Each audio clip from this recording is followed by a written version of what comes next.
Okay, welcome to lesson 4, which includes meditations 4 and 5 of the Anahat meditation system. So today we're going to just jump right in. If those of you who are here, of course, I'm encouraging Q&A and discussion topics, and then I don't know how long this will go, so just whatever on that. Um, why don't we do question answer before we really dive into the topic, because it's a whole different energetic, and once we're in it, we're probably just going to stay in it. All right, and it should be a very interesting class, by the way. Okay, so one of you said, I just want to be sure I see it again in the chat pod, going from head to hara was a bit challenging. So let's just quick review, not that it's too much to review. Descending, meditation number 1, right? Now, some people are just very in their body and no big deal. They're just there, but they're not in their higher chakras. A lot of you, especially if you're doing this meditation course, I need to say, and then we'll go back to this. If you're watching this as a recording on YouTube, please go back. If you're not going through the lessons one at a time, this is lesson 4. Meditations 4 and 5, you're just not ready to be here if you haven't done the earlier lessons. So go back and watch the introduction to Anahat meditation. And very soon I'll do screen share, show you guys how the website is evolving as I keep posting things as we move along together. And then anybody who's watching this should go check out onlinemonastery.com to know how to properly get started, not to be in this class, which is becoming ever more advanced, especially with the topics we're going into today. All right, so we're talking about, we have hara, descending, getting into your body. We have heart-centered, and then we have the head. And you can find that you're naturally in one of those places, right? People are just very grounded in their body. Football players, meat eaters, so that's going to be like, no judgment. That's just in the body, and it's very much identified with the body. Then there's more spiritually minded, or let's just say people have done a lot of heart-centered work, a lot of therapy, all tons of different techniques for that. But you're really in your heart, and that might be your natural default. And then a lot of people are just way up in their head, either because they're too caught in their conscious mind, the analytical reasoning conscious mind, or you're very spiritually minded, and it's so easy to go up. So it depends. It's different for everybody, but the Shakti, the energy, the life force, is going to basically go where it can go. It wants to just go through your entire system. But when you're predominantly in the body, the Shakti is going down and into it. When you're ascending up the higher chakras, then you're going in that direction. The Shakti goes with you. So for somebody who's been doing, as one of you said, meditation at night up to the meditation 3, ascending, then to pull that back down is a little hard, because the Shakti, once you free it, even though it wants to, it's so hard to talk about this because there's just different stages of how the energy moves. Yet most people, when the Shakti is awakening, it's going up the chakra system, then I need to comment on, sorry, this stuff is just not linear, and what we're talking about here is, extremely unique, and that became extremely apparent last night. So I just want to say, as I'm talking, I feel so incredibly good, I can barely talk. So I'm doing my best to not just fall over right now. I feel extremely good. I'll just say, I was talking to my parents this morning on Skype. I do that every Sunday morning, and I just said this, when we're making these recordings right now, it's COVID-19 times, and a lot of us, hopefully, are still doing the stay-at-home thing and being in quarantine. I am. It's the most amazing thing for, I'm going to say, a celibate monk to be able to just be alone and meditate. So I'm going to go back to your questions in a moment. I just want to say, what I'm experiencing with this meditation system is better than anything I've ever experienced before, because now I'm teaching it in this way, and every day it's just new and fresh. Before class started, I was quoting A Course in Miracles about how do you know what the peace of God is. And the line is that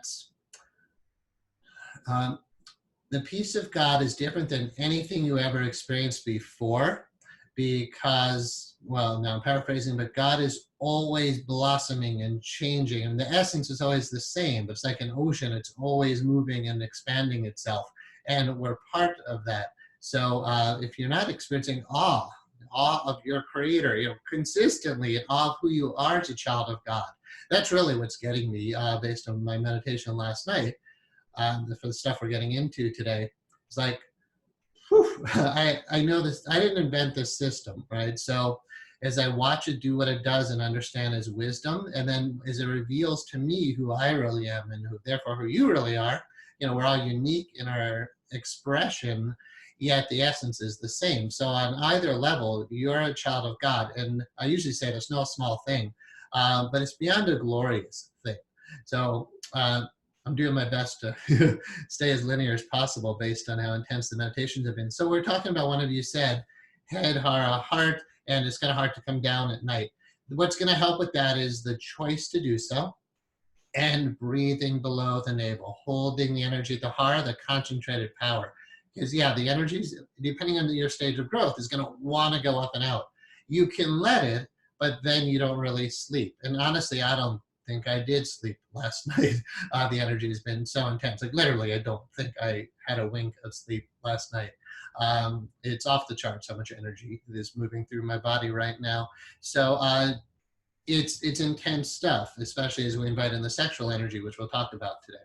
All right, I'm going to do my best to move along. So thank you for your question. I hope I help. All I can say is it is challenging, but intense meditation is challenging, but the rewards are so worth it. You stick with it. All right, somebody said, I have a question about asking questions. How do I know when to ask? Oh, whenever you want to, just as spirit moves you. Sometimes I sit with my questions and they seem to mull like a mantra, distilling into the essence of the inquiry. The laddies are poets. Then sometimes they get answered on their own. All right, I would just ask them as they pop up. Yeah, just, I don't have any rules here in this class. Okay, so someone said, I travel, this is the same for the same question. I travel a lot while sleeping, and I'm trying to get back in my body, get sleep, and only travel intentionally. I thought the word was maybe internationally, but intentionally. Okay, so you have the same problem I did at one phase of the growth. I'm not, like last night, I barely slept because the energy, but it's not just moving up and out anymore. It's a whole other world. But I know the stage you're talking about for sure. So you can eat heavier, denser food if you can't function when it's going that high, so it's like really intense. I never recommend it, but the idea of eating meat is a way to do it, or more of that. More food definitely helps. Spending more time, during the day doing physical things, exercising, getting out in nature. Today I was hiking up here in the mountains. So gorgeous today. There's no words for how beautiful it is up here. 5,000 feet in the mountains in California. I was hiking a waterfall up here on the mountain. And so anyway, talking about like exquisite energies I've been experiencing, but this idea of, wanting to stay grounded, like do things that connect you to the earth, get out there in nature. But yeah, without going too into the point, let me just say, I know when the Shakti's going up and it wants to go out, it's kind of just going to go. And I've always survived, but it's been challenging for sure. Okay, someone said, I turned a corner this week by not setting a timer. Nice. I stayed in the heart until I was clear. Beautiful. Stayed in the heart as long as needed, and then to ascending. Awesome. By the time I pulled down the energy after ascending, I felt so much more clear to hold the source energy in my physical body. The sitting ended up being at least 20 to 35 minutes. Throughout the week, I found myself breathing into my heart much more frequently. Profound changes in several areas of my life. Thank you so much. Awesome. Thank you. Yeah, I'm humbled to be doing this because I really didn't invent the system, right? So when I watch you guys, I get the feedback from you. I'm like, that's why it never leaves me. Like, it's not just something I came up with and then I'm like, yeah, it's a bad idea. It's not my own creation. And with that said, let's jump into today. I'm going to use the training manual. Oh, we're going to do screen share first. So let's start a screen share session. Looking at the website first of all. All right, so welcome to the Anahat teachings. There's a little phrase down here, I'm a Adama. I encourage you to keep meditating what that means. You could ask someday if you want to, but someday we'll feel inspired to talk about all that. A lot of, there's deep mysteries and all this stuff, so look carefully. All right, so you got lesson 4 is now here. I just put that up there right before class started, which will pretty much be the pattern from now on. And then we have everything here. This alignment, I just fixed it before, but I'll get a different system for this. I'm just getting up there for now. So these will work, of course, and hopefully you've all watched through Ascending 3 if you're in this class. Then here, there's a few new additions if you scroll down on the audio lessons. And if you're going through this, you really get a reminder. Let me make this bigger so you can see me for now. As a reminder, you need to go through the audio lessons and do the workbooks to get certification in this, right? We'll talk about, when you apply for that, we'll probably talk or something at that point, depending on how many of you are doing that, but whatever the system is at that time, it's important that you've gone through these. And it's an honor system, nobody's grading you or anything. So what I've added during the week, my Monday night class, excuse me, Monday night conscious, let's get all holes in there now, I know that's gonna be needed. All right, the Monday night conscious community class I'm currently doing again. We did an astral projection class. It's a good recording, I like it, I've been playing with it a bit. Again, my current stage of the journey for me isn't about flying around anymore, but I can tell you what's happening is better, so no complaints. And yeah, so anyway, there's a recording there, but the Anahata system itself will have very specific training on the out-of-body experience. And really how to make that happen and all the incredible things to experience when you're flying around outside of your body. It's not just the physical universe that you think you might see. Once you're on the etheric plane, which is very easy to be tapping into, it's almost automatic, there's realities just like right here that would blow your mind. So I'm a big fan of the practice. More than things like past life regression or visualization kind of work, because you can't really trust that what came out is absolutely real or it's just something you made up, like in visualization work. But with astral projection, when you're out of your body, you're literally out of your body, and you're experiencing the reality of things. And I'm going to say, from my experience so far on the planet, most people do not know the reality of things. They're just not awake to who they are, not in any way. So this system is, I mean, to degrees, of course, but generally, when you check out the masses, they're not awakened.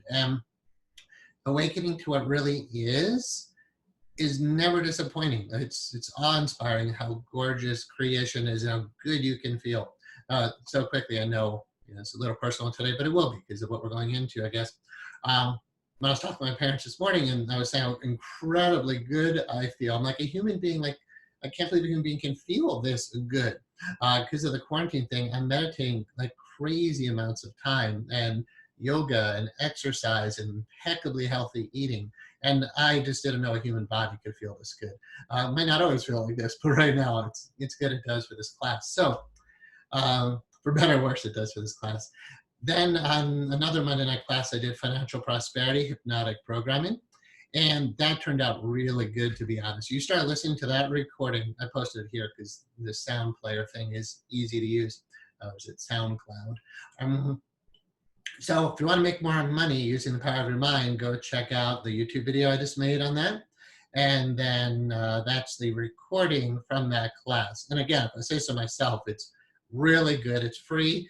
And if you use it, it'll significantly increase your wealth. All right, then right here, which is the point of the screen share, lesson 4, disc 1. Remember, that's meditations 4 and 5. Please listen to that recording.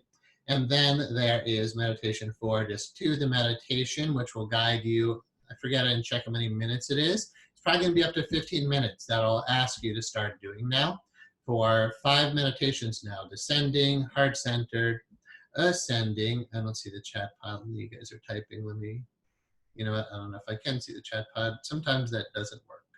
I don't see the chat pod now. So if you're typing, just say no, I can't see. So please do these, and then you can use the disc 2 meditation for lesson 4 to guide you through your meditations every time. One of you said you're using a timer, and then got stuck doing that, which is great. So the timer is a way to guide yourself, and the recording is a way to guide yourself, but eventually you're just doing it on your own, which is important. Okay, so that's all here. Please go through it, and then, oh, that's it. Okay. Share, let me go back to the chat pod. And then we'll go back to, we'll start the lesson in just a moment. Someone said, to be honest, in my case, I haven't had much time to meditate, but when I do and I return, I notice that more than 30 minutes have passed. Nice. Sometime almost an hour. I just sit in silence. Is that unusual? Is that usual? I can't say usual, but yeah, for sure, for sure. This is why meditation teachers who kind of know what they're doing tell you just meditate 5 minutes morning, 5 minutes evening. Just start that practice. Just start that practice. Do it no matter what. And then it becomes so addictive. Like, I'm talking to you about what I've been feeling inside just lately, let alone, all the whole years of this journey. And as soon as you start tapping in, like, oh my God, it's so peaceful. I don't want to come out of this. It's so beautiful. Like, I just want to be here forever.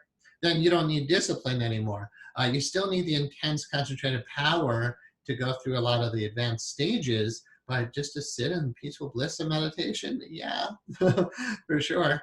Yeah, that's great. Matthew, do you talk about diet in this class? Where is the recording on prosperity? Okay, I have a lot of, I have 2 years of Chinese medical school training, so I just push a little bit more. I would be a doctor of oriental medicine. I have extensive training in nutrition, but I don't intend to talk about it too much. Yeah, feel free to ask questions. I can only, give you the general tips of adding raw food, adding vegan. My current diet, I'll tell you what I'm eating if that helps you. So I was doing eggs. I work out, but I know that's my only major protein was eggs. But since I've started the Anahata system, I stopped those. They always have to be free range organic for sure. Please don't buy anything else or support anything else. I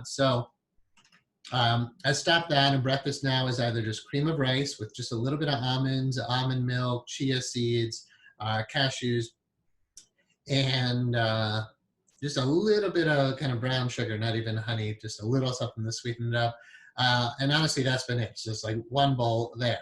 Then I might have an energy bar for a snack in between lunch or dinner. Usually I'm just doing one of those, like 200 calories. And then for lunch and dinner, this is kind of like, monastic way of eating now. I'm doing just a whole grain. So usually quinoa is my primary grain. It's a complete protein.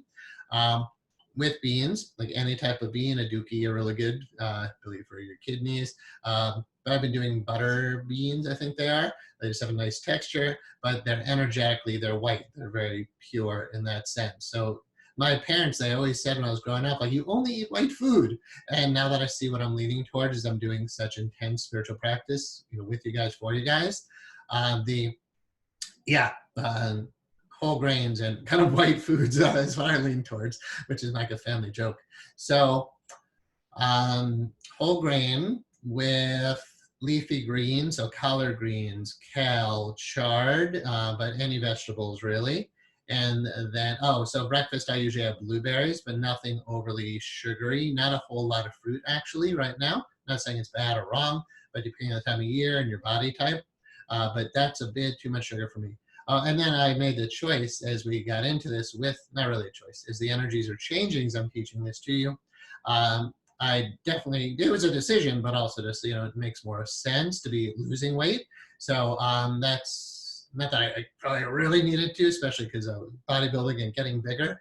But I'm on the track of just losing weight right now. So I think I lost 5 pounds over the past week or so, eating the way that I'm describing.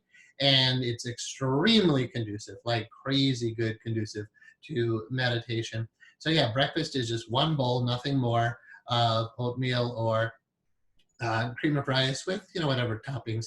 And then lunch and dinner, the same thing, just one bowl of whole grain with leafy green veggies, lightly steamed, not overly cooked, but not raw, because you need to break down the cell walls of the leafy greens. And then, the beans. So between quinoa and the beans, or rice and beans, you got complete protein. And then for some source of fat, I've been doing kind of just like organic, super high quality, creamy sauces. So I won't recommend any right now. But when I was in acupuncture school, one of the teachers, nutrition teachers, she said, anything you can do with pasta, you can do with a whole grain. Right, so I mentioned in the past, remember, whole grains are brown rice, like brown rice, not white rice, brown rice, quinoa, amaranth, millet, buckwheat, rye, wheat berries, but those are really rough. So the grains that are most enjoyable, quinoa, millet, brown rice, buckwheat I played with for a while, not terribly enjoyable. And then oat groats are actually the whole oat, but that's really not very enjoyable either. So I do oatmeal, but that's like raw steel rolled oats. So, and then not too much soy if you're vegetarian. And I'm almost vegan now. I'm just getting a little bit of animal fat from dairy in my the sauce I've been putting on the quinoa. Aside from that, I think it's totally vegan. Um, and again, this is just happening naturally as I'm guiding you guys through the course and getting seriously into it. Okay. So I said I gained weight with the vegan diet. You can eat just pasta and be vegan. So I don't know if you're eating the way that I'm talking about when somebody said I gained weight as a vegan. I was vegetarian when I became vegetarian. I was in college and I was eating ramen, not really ramen noodles, that's what most people eat. I was eating a lot of Kraft macaroni and cheese. And I was skinny, and I was vegetarian, but I wasn't eating healthy. So, there's most Americans have no idea how to eat healthy. So whole grains is a staple of a diet. I'm not giving specific nutritional advice, obviously. So my disclaimer that whatever I say, consult with the right person or whatever. So whole grains is a staple of the diet, followed by leafy greens is a major part of that. When I was in Chinese medical school, and had studied Ayurvedic medicine, homeopathic medicine, outside of the school as well, I learned everything I possibly could about healing and when in nutrition. And when you learn about all these different diets, macrobiotics, I won't list them all, but eventually you can't eat anything because every diet tells you something is wrong. But the things I came down to after tons of research that there's no diet that I ever found, except if you have individual health concerns. There's no diet I ever found that said brown rice wasn't okay and that leafy greens weren't okay. Again, kale, red chard, collard greens, rainbow chard. The stuff is really good. It's not too bitter if you get chard or kale.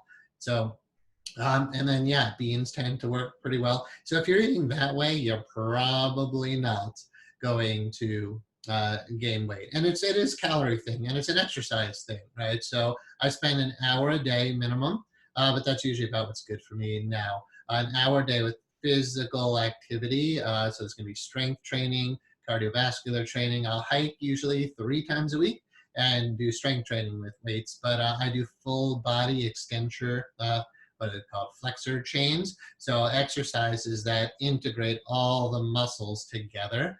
So we can talk about that too. So Anahat, the system is I'm not really here as that kind of teacher, yet I suspect when we're done with these months of lessons up to 15, we probably will continue because honestly I do have a lot to share. So I don't think we'll go into diet today, and we definitely have to focus on the teachings at hand today. But certainly ask questions you have when I look in the chat pod now. And then maybe we'll do a whole class, in spiritual nutrition. What is impeccable, super healthy nutrition, not expensive, incredibly good for the environment. Everybody who's supporting the meat and dairy industry, you're messing up our planet, right? So the more you can have a plant-based diet, the better it is for the environment as well. And your body, you will feel a difference. I can't begin to explain how, maybe on the cushion, I'll give you some sense of how good I feel in my body. I didn't know it was possible. I felt really good, but this is off the charts. All right. Okay, so where's the prosperity meditation? That one that I just referenced is right where you saw it. So you go to the Anahat Meditation website, onlinemonastery.com. On the Anahat Meditation page, where it actually says Anahat Meditation, you click on that, and then in the audio files where we have all the lessons, all the 2005 recorded lessons. So that's what that is. Somebody said, my breathing doesn't feel natural during meditation. All right, let's talk about that. That's worth acknowledging for sure. Your breath and your energy are intimately connected. And a lot of people, which I'm going to assume is most people here, because, we're doing the human thing, you have blockages. We'll talk about that today a little bit because we're getting into sexual energy, and a lot of people have been quite traumatized in those ways. If anybody who doesn't really know my background in other fields, my primary field is hypnotherapy. And over all the years, like 22 years of doing hypnotherapy, doing hypnotic regressions to the root cause of people's issues, I was always saying in my private practice over all the years, it seems like 70% of my clients, not as a humanity, but clients, have been, and I'm not saying this to the person who asked the question, I'm just speaking generally, they've been sexually abused. And like 70% of my clients, well, female and male, have been sexually abused. It's very traumatizing. So I'm going to use that as an example, generally, to talk about why the breath might be disjointed is a word that I've used, and I can explain that as we move along. So, Yeah, and my current private practice, I'm seeing that as well. So we might touch upon that theme a little bit today because I'm going to be asking you to really clear your sexual energy blocks, but that's not necessarily relevant again to the one who asked the question. So the general answer about the question, uh, when you have blocks in your system, the energy doesn't move smooth and free. So when I say disjointed, when you inhale, and I can show you more on the cushion, your belly expands. You inhale, the belly goes down. As you exhale, because the diaphragm muscle goes down. And then as you exhale, the diaphragm muscle floats back up. Just out, in, out. That's happening with the diaphragm, not up here. All right, but when we have trauma that occurs, and again, this isn't the only answer to the question about why breath could be awkward, but it's an extreme example that can help anybody to understand. When you have trauma, the heart starts closing more and more. Big ones can really lock you down. And not just the heart chakra, but any of the 7 chakras can not be 100% closed or you would die, but they can be highly constricted and blocked. And they are. And most human beings, they believe me, they are. You might think you're open, but probably not as open as you think you could be because it just keeps getting better. So you close down, and then consciousness during those times of trauma checks out. And you can check out pretty far and dissociate away. The problem with you being out and that being all closed, what can I say, your life force energy just is all blocked and funky. So you breathe, but it tends to happen up in the chest, and that causes your autonomic nervous system to go into fight or flight mode, right? Because I'm scared. I breathe from up here. So a lot of people are locked in fight or flight mode, and you're not at peace when that's happening. You might spiritually be at peace because you can transcend all your stuff and you can dissociate and get out of there, but the full integration of what Anahat does, all the bliss and peace and love and joy and oneness and deliciousness of God is right here now in your body, which is why astral projection to me isn't such a big deal anymore, because God is literally everywhere. And the Anahat system just amplifies that more and more in your body every single day.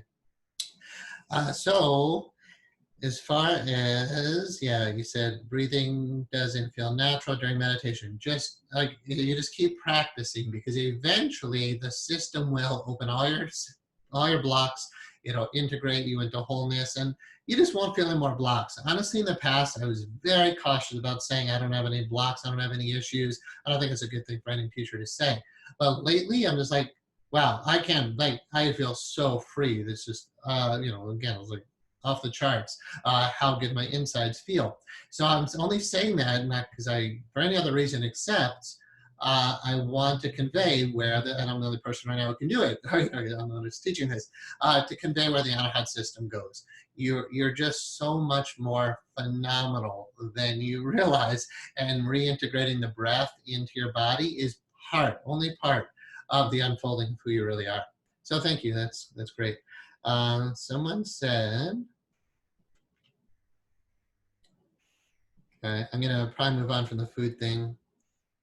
Oh, someone said I'm Pesca Vegan. It's cute, all the names people come up with them. Pesca Vegan.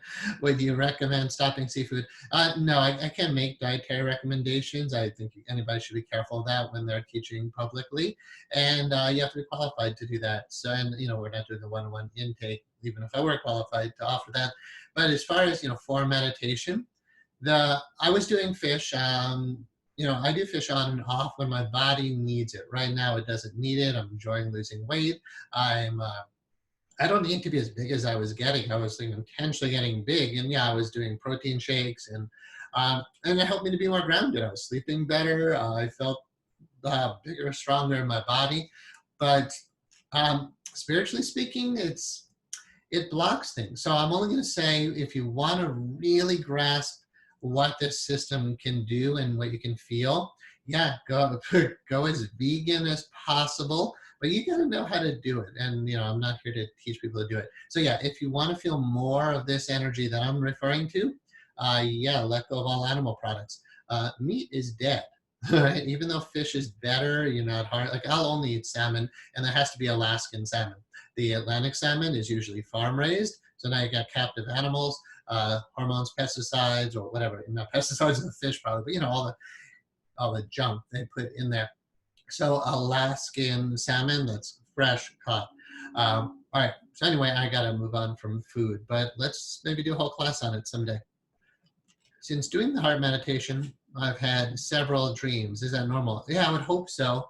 Uh, your subconscious mind is where your dreams are coming out of, and your subconscious is very connected to your heart. Simply stated, not to go into a whole overview of psychology here and these different levels of how we look at it.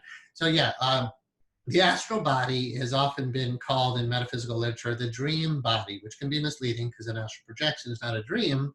Yeah, you do leave your body frequently and don't even realize you're doing it. You're not aware enough. You can use hypnosis or things to program yourself. Meditation, there's ways we'll do it to get you to know that you've left your body, to remember, to be conscious enough that it's happening anyway.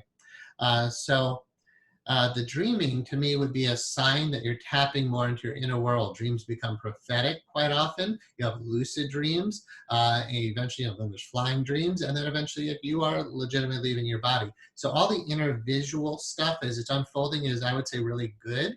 But eventually you might find you're barely dreaming at all because there's just not a whole lot of that kind of content going on anymore. It's an interesting unfolding.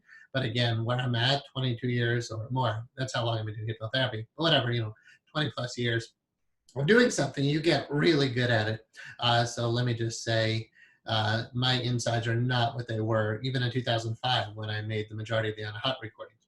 Or even, 4 or 5 years ago, for those of you who know me. Okay, next one. I am working on staying in the present, using my breath in a rhythmic pattern, 4, 4, 6, 8, 2.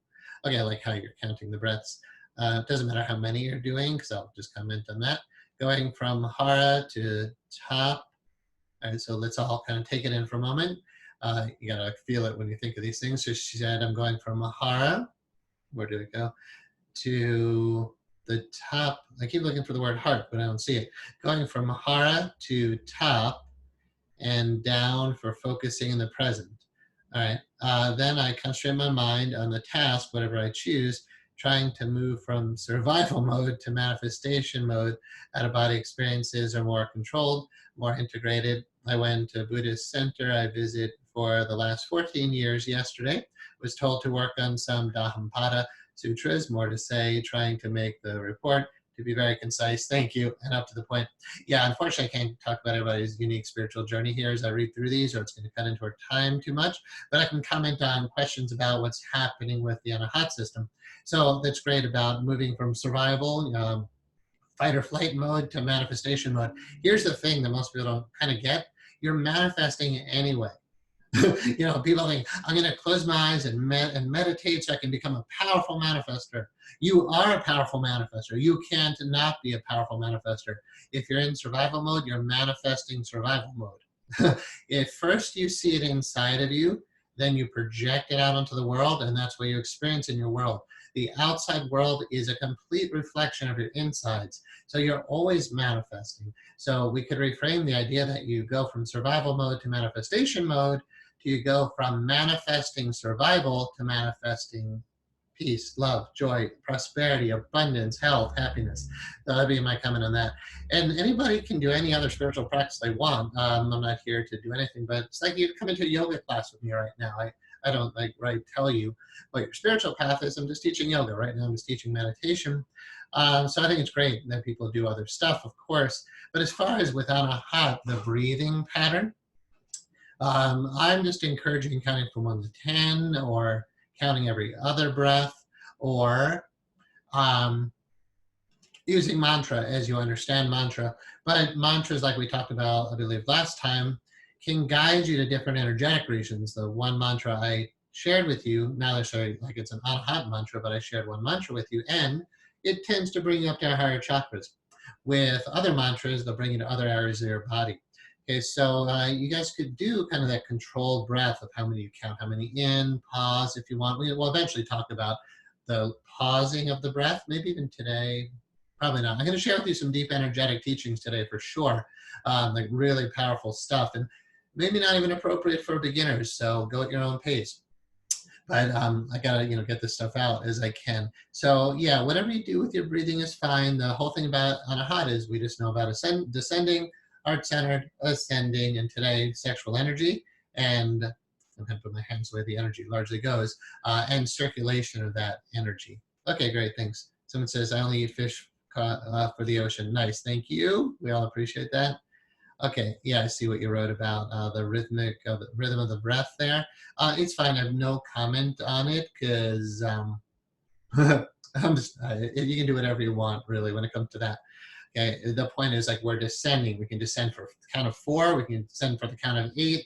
It doesn't matter. But the fact that you're doing something, breathing a certain amount in, breathing a certain number out, that's a spiritual practice. It's perfectly fine, right? So I'm not commenting on it. It's like it's good, but it wouldn't matter if you counted, inhale longer, exhale shorter. That's to me. I always do the same inhale, the same in the same out. So even though there's discipline here, there also is not a whole lot of structure. It might seem like it.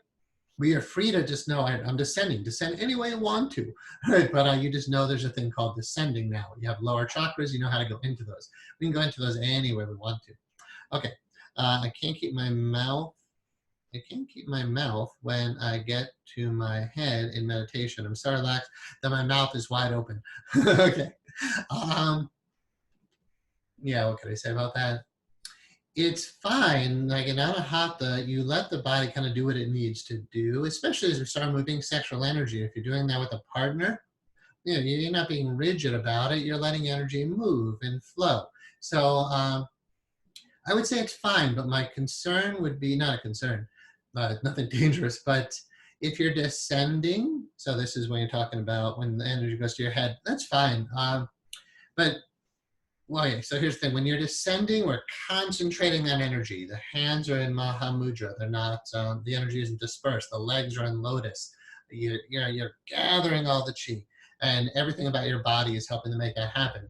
When we ascend, the chin usually goes up a bit. You see, when I meditate, I watch the videos after, my head starts rolling back because the Shakti is just so beautiful. I'm falling back into this river of ecstasy running up my spine, right? That's what's happening.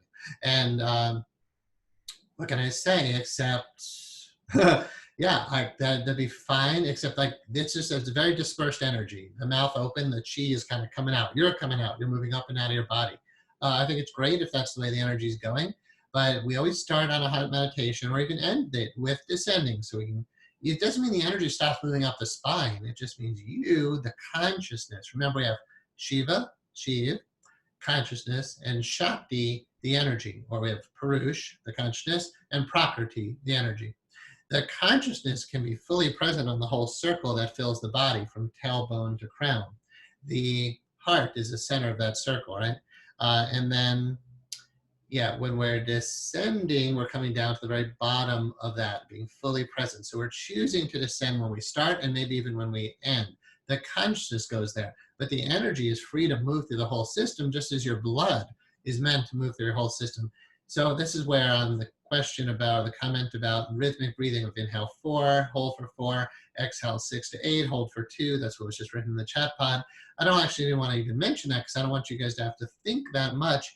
So sometimes controlling your energy, if you know what you're doing, is great. If not, you're better off just letting the system do its own thing, right? So the heart beats on its own. The immune system heals things on its own. If you get a cut, I'm going today, when I was out hiking, you don't start manipulating with a needle to put all the cells back in place. They're naturally going to just heal themselves. So I breathe and count, but I'm not, actually it's totally not true. So I'm not ever saying not true. I just want to be so accurate. I just breathe and count, but when we get to samadhi, then, so here's where it's more relevant. When we're really practicing the deeper samadhi teachings, you need to gather the chi and pull it all into one place. And not just the chi, but your awareness. And we'll get into those teachings eventually. But I'm not doing, actually when that's occurring, I'm not breathing. But, I mean, like barely. What's happening though when you're doing this breathing, counting at a certain pace, 4 in, 4 out, whatever, or like 4 in, 6 to 8 out, that kind of thing. It's helping to get the disciplined mind. So that's helpful. And then once that's really refined, once it's really held in place, those techniques drop away. So I guess my natural breathing doesn't do that, and the deep samadhi breathing doesn't do that. But thank you. I'm glad we're talking about it. That's all the time we'll spend on it. And yeah, as far as your mouth opening when you're just blissing out, falling backwards, sure, if you drool on yourself, whatever. I don't think you should have to close it, but I would say be mindful of it. If you start noticing, well, I don't even know. If your mind wanders and you don't know, then that's not the best practice, right? You want to be mindful of what's happening in your body. Yet when you're really up and out ascending, yeah, you'll come back down to the body and you'll just notice things you weren't in it before. And here's something I haven't mentioned, but it popped in my head, so I'll say it. Today we're going into very soon, probably now, into the sexual energy teachings. In the early days, I'm not sure if it happened to every out-of-body experience, but it happened to a lot of out-of-body experiences. I would leave my body and be flying around wherever, like legitimately out, okay? We're not talking dreams or lucid dreaming or remote viewing. This is like flying around or traveling out of the body. I would come back in the body frequently, would have an erection. I don't know. I don't fully understand it. I think I do more now. At that time, I was like, what why would that be? I have had my physical body had a cold. This happened a few times in my life. And I astral projected, I left my body. I came back and the body was healed. Because a lot of illness, I think most illness, if not all illness, is psychosomatic.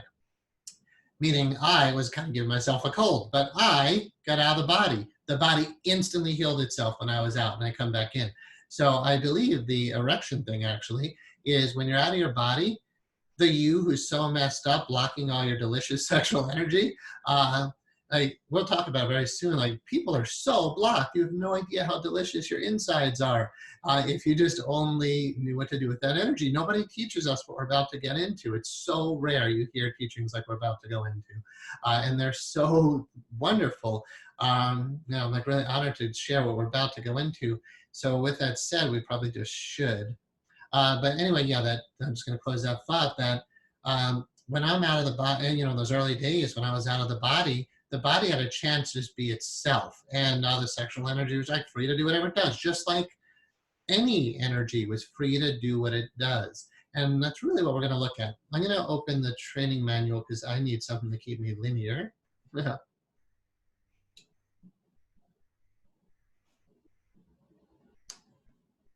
right. Remember, I can't see the chat pod right now, and yeah, please know anything you type could take us way away, 10 or 15 minutes away from the teachings. Okay, Anahat meditation lessons, workbook, and audio recordings. We did the Anahat teachings. We did 1, 2, 3. Now we're going to 4 and 5. The reason why we're doing 2 right now is because you wouldn't want to only put your attention on the sexual energy for, remember, we're supposed to do a month of each meditation. A month of only focusing on sexual energy, like, dude, insane. So, it's like the only thing, not hara, not heart, not head, just sexual energy.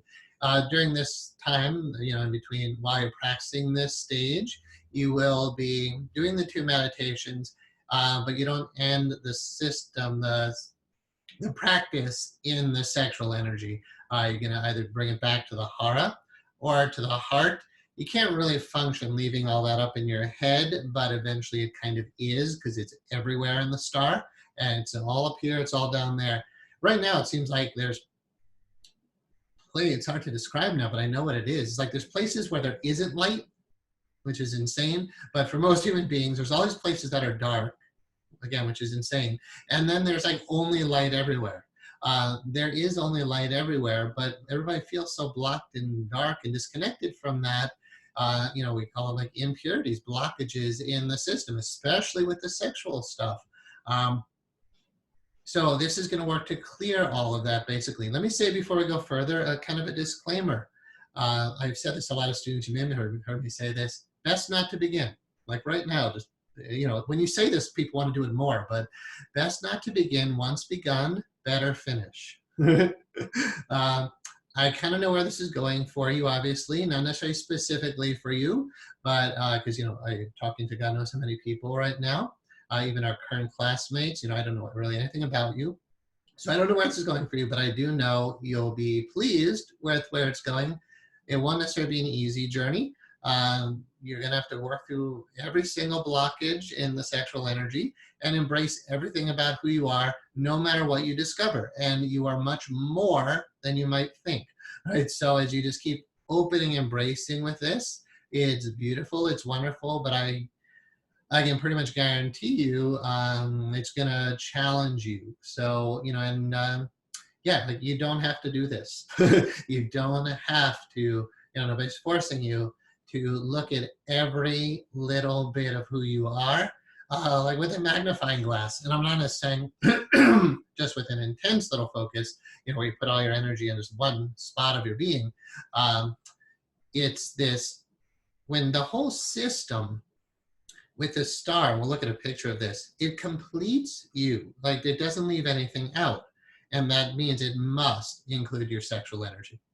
Okay, so lesson 4, meditation numbers 4 and 5, sexual energy and circulation. Again, please honor the copyright and don't teach this to anybody or distribute it in any way without permission. So here's a glyph of what this looks like. The circle, again, always represents spirit and is the first reference point, the big circle from crown to tailbone. Then we have a descending triangle because we're going to descend again. What happened in meditations 1, 2, and 3 is we gradually pulled the energy up into the higher chakras. Peace. All right, so kind of let's embrace the energetics of it. I love this. This is so good inside. Just meditate. So it's really hard to talk.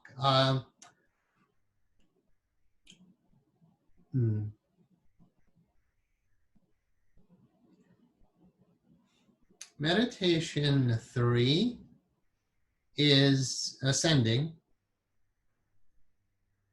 Pure peace. The Bible says the peace that surpasses all understanding. Perfect love. Pure beauty. Pure joy. Eternal. It's always there. Like there's no way it dies when the body dies. This is eternal everywhere. Meaning, and you're immortal. All right, I'm going to stop there. I can keep going. But that's, and I just closed my eyes and felt that. That's not some intellectual discussion. That's who you are in the deepest level. Again, there's only a brief description of who you really are in the deepest level. But now you're doing the human thing. So once we do meditation 1, 2, 3, we descend, but this time we descend right into the sexual energy. So what's actually happening here? This is what I said. I'm like, you guys like what we did so far, but you ain't seen nothing yet. Once you start tapping into everything that's up there, and you bring that consciousness, what I just described, down to the sexual energy. You might not really know what that's going to do, but like I said, best not to begin. Once begun, better finish, but you'll be grateful you did if you stick with this. But again, it's not necessarily fun or easy at first at all, depending on what your blockages are.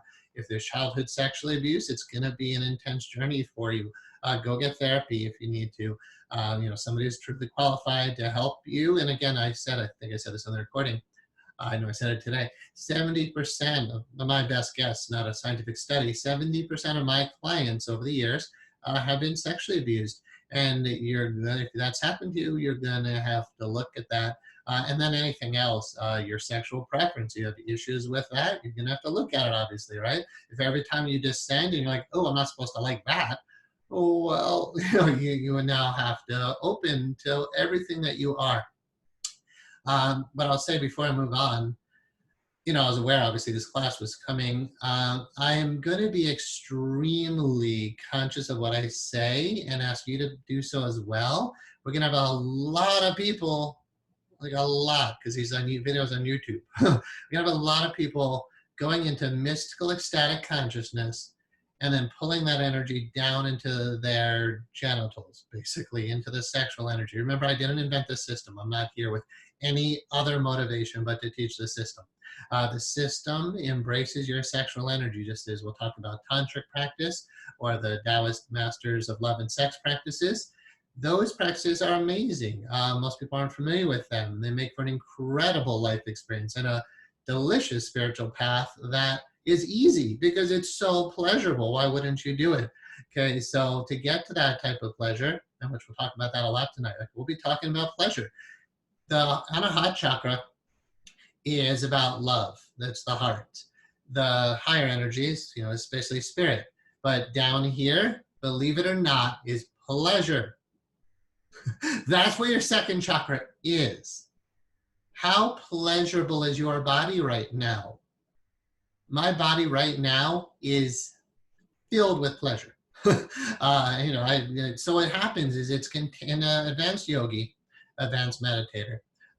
Anybody who knows this stuff and really is practiced in these paths, you would never know what's going on. I'm sharing more about who I am with you as we're talking and how I feel inside, but you wouldn't necessarily know it, right? If I'm just teaching you about hypnotherapy and just how to induce hypnosis. We're only talking about that, but I'm allowing myself to allow all the energy of Anahata to open up here. Not that it's closed, but to just to be all of the energies that we're talking about. Okay, so I'm going to ask you, despite the warnings I've been giving, please be very professional, ethical, caring, kind, considerate. Don't get weird, okay? We're never harming anybody. We're never misusing our sexuality. Eventually, because this is a complete spiritual system, I want to share with you the precepts of Buddhism and yoga that talk to you about how to work with sexual energy. And the Buddhist precept is never to misuse sexuality, right? So you're never harming anyone, including yourself. And if you teach this to others or whatever, what I kind of envision, because a lot of you are going through the hypnotherapy school as well, I don't want a lot of horny hypnotherapists in class. So please, I'm begging you, and this is like, it's like a disclaimer warning to protect this system and all of my reputation and the school and, all my other income streams. Be good. Like, don't mess with this stuff. Okay, that's as much as I can give about warnings. I hope I said what I needed to. So this meditation, we're descending down in the small circle at the bottom, not to represent that the sexual energy is small at all, because it's, if you've ever, done the human thing and felt sexual energy, it's extremely strong. Yet, the reason the circle is smaller there, as opposed to the one at the head, is, remember, there's a circle from the navel to the tailbone, and that represents that larger circle down there. And we'll look at the chakra suit and talk about, is it second chakra, first chakra? We'll get into that. But that small circle represents pulling the energy lower than the hara. So the system is so wise. I'm always amazed at how it unfolded itself, because it starts anybody, including, when you practice every day, at descending. Then it goes to the heart, then it goes to the head. And for the first 3 months or whatever, you're fine. Nobody's asking you to look at your sexual issues or deal with that energy. Now, it drops down into it. So it's almost like there was a cap below and you can see this in the chakras actually. There's like a cap below the second chakra, keeping you from that in a sense. Like, all right, when we descend, only go to the second chakra, meaning just to the hara, not looking at sex or touching upon sexual energy at all. Now it's like that opens and you drop all that energy, but not just your consciousness, but remember, you've ascended now. So ascending is, here we go again, hard to talk. I'm just going to sit here. No, I can't go into it and talk right now. That's usually I can handle that. So anyway, God, so good. So anyway, you're descending down below the hara, breathing into the sexual energy. What we're dealing with here in the beginning, though, is, and it's not what I'm feeling in my body right now. What you're going to start with is, we talked about this before, the unexcited sexual energy. You're not doing anything about it. You're not stimulating yourself, I'll talk to you guys about to a degree, and again, so discreet here and professional, and what we talk about in demonstrations, there's no demonstrations. So right now you're dealing with the unexcited sexual energy in level 1 of the system and even level 2 of the system. Then level 3, we'll spend a lot of time, which we won't today, talking about exciting or stimulating the sexual energy. Again, I won't be demonstrating, but I'll talk to you about how those practices work. And again, I didn't make that part of the stuff up. I learned that through tantric and Taoist practices. And then when we get to in level 3, we'll talk about it for sure. Maybe it's a level 4 teaching. The you could say the awakened sexual energy, or the what word have I been using? I think I just said it. So there's the unexcited, where you haven't stimulated. There's the excited. Oh, active. Active. It's different than. So you would think that somebody who's celibate, which right now I am, not that there isn't enormous amounts of sexual energy, but it is contained, and that's what largely we'll start talking about. So remember I said to you, I think at least twice, that the great Saint Ramakrishna, when a disciple of his said, "Master, can you show me God?" He said, "How can I show you God when you're a leaking bucket?" It's a very hard thing to work to control, if you want to use that word. I'm using that word. But the Sanskrit word is yam, but I'll just translate that as to control. So to not always be letting it go down and out, there's another thing you can do with your sexual energy. So first, just like your chi, your life force, you have to find it, then you can cultivate it, then you can move it. Same thing with sexual energy. First you find it, but it's not hard to find, but you start putting your attention on it. Like, oh, look at what's there. And then you're breathing into it like, like, don't be so weird about it. Everybody's so weird about it and so messed up about it. There's this pleasure center in your body. And it's meant to be pure pleasure. It's all it is. So when you're just being with it, it's there. It's no different than the love in my heart. When it's active, it's like you know how you can feel love sometimes? You can feel it all the time. When you feel love for your child, like, oh, there's love. And then your heart's all closed and blocked again. But eventually the fruition of the heart is fully open. And then you feel love all the time. That's how your heart should be. Same with sexual energy. It's there all the time, but not actually in the way you might think, because whatever you think it is compared to what an advanced celibate feels is different. But it's so important to understand. You think like, maybe they do. I think Christians, honestly, in the monasteries probably have no idea how to deal with sexual energy.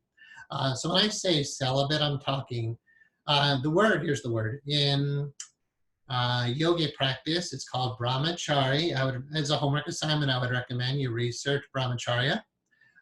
Brahma, and then Charya. So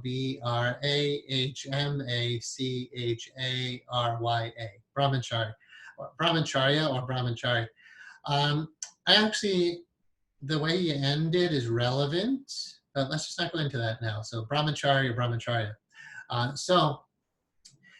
The word literally translates to walk with God. It doesn't mean celibate. It means to walk with God. It's saying you're prioritizing the experience of God above anything else. It doesn't mean you don't have sex. In level 1, level 2, we're not saying you need to take a vow of celibacy or anything. I don't personally take that vow because someday I might want to change my mind. But right now, I locked in that vow. I just said, no, like right now as I teach Anahat, I am keeping the energy contained, and I'm going to teach from that place. And honestly, because I'm teaching it to you guys, I have a lot of motivation to practice what I preach.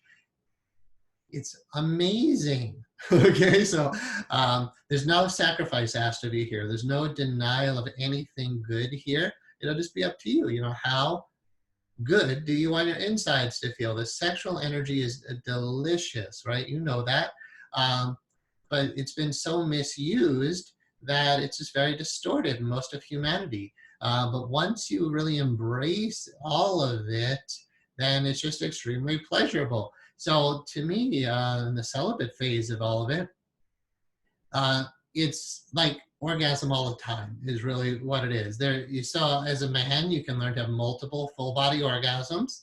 As a woman, you can just have multiple orgasms, but women, you don't get as depleted. Men, very depleting actually to be leaking bucket, to be losing your sexual energy on a regular basis. In Chinese medical teachings, they talk about how often a man should ejaculate.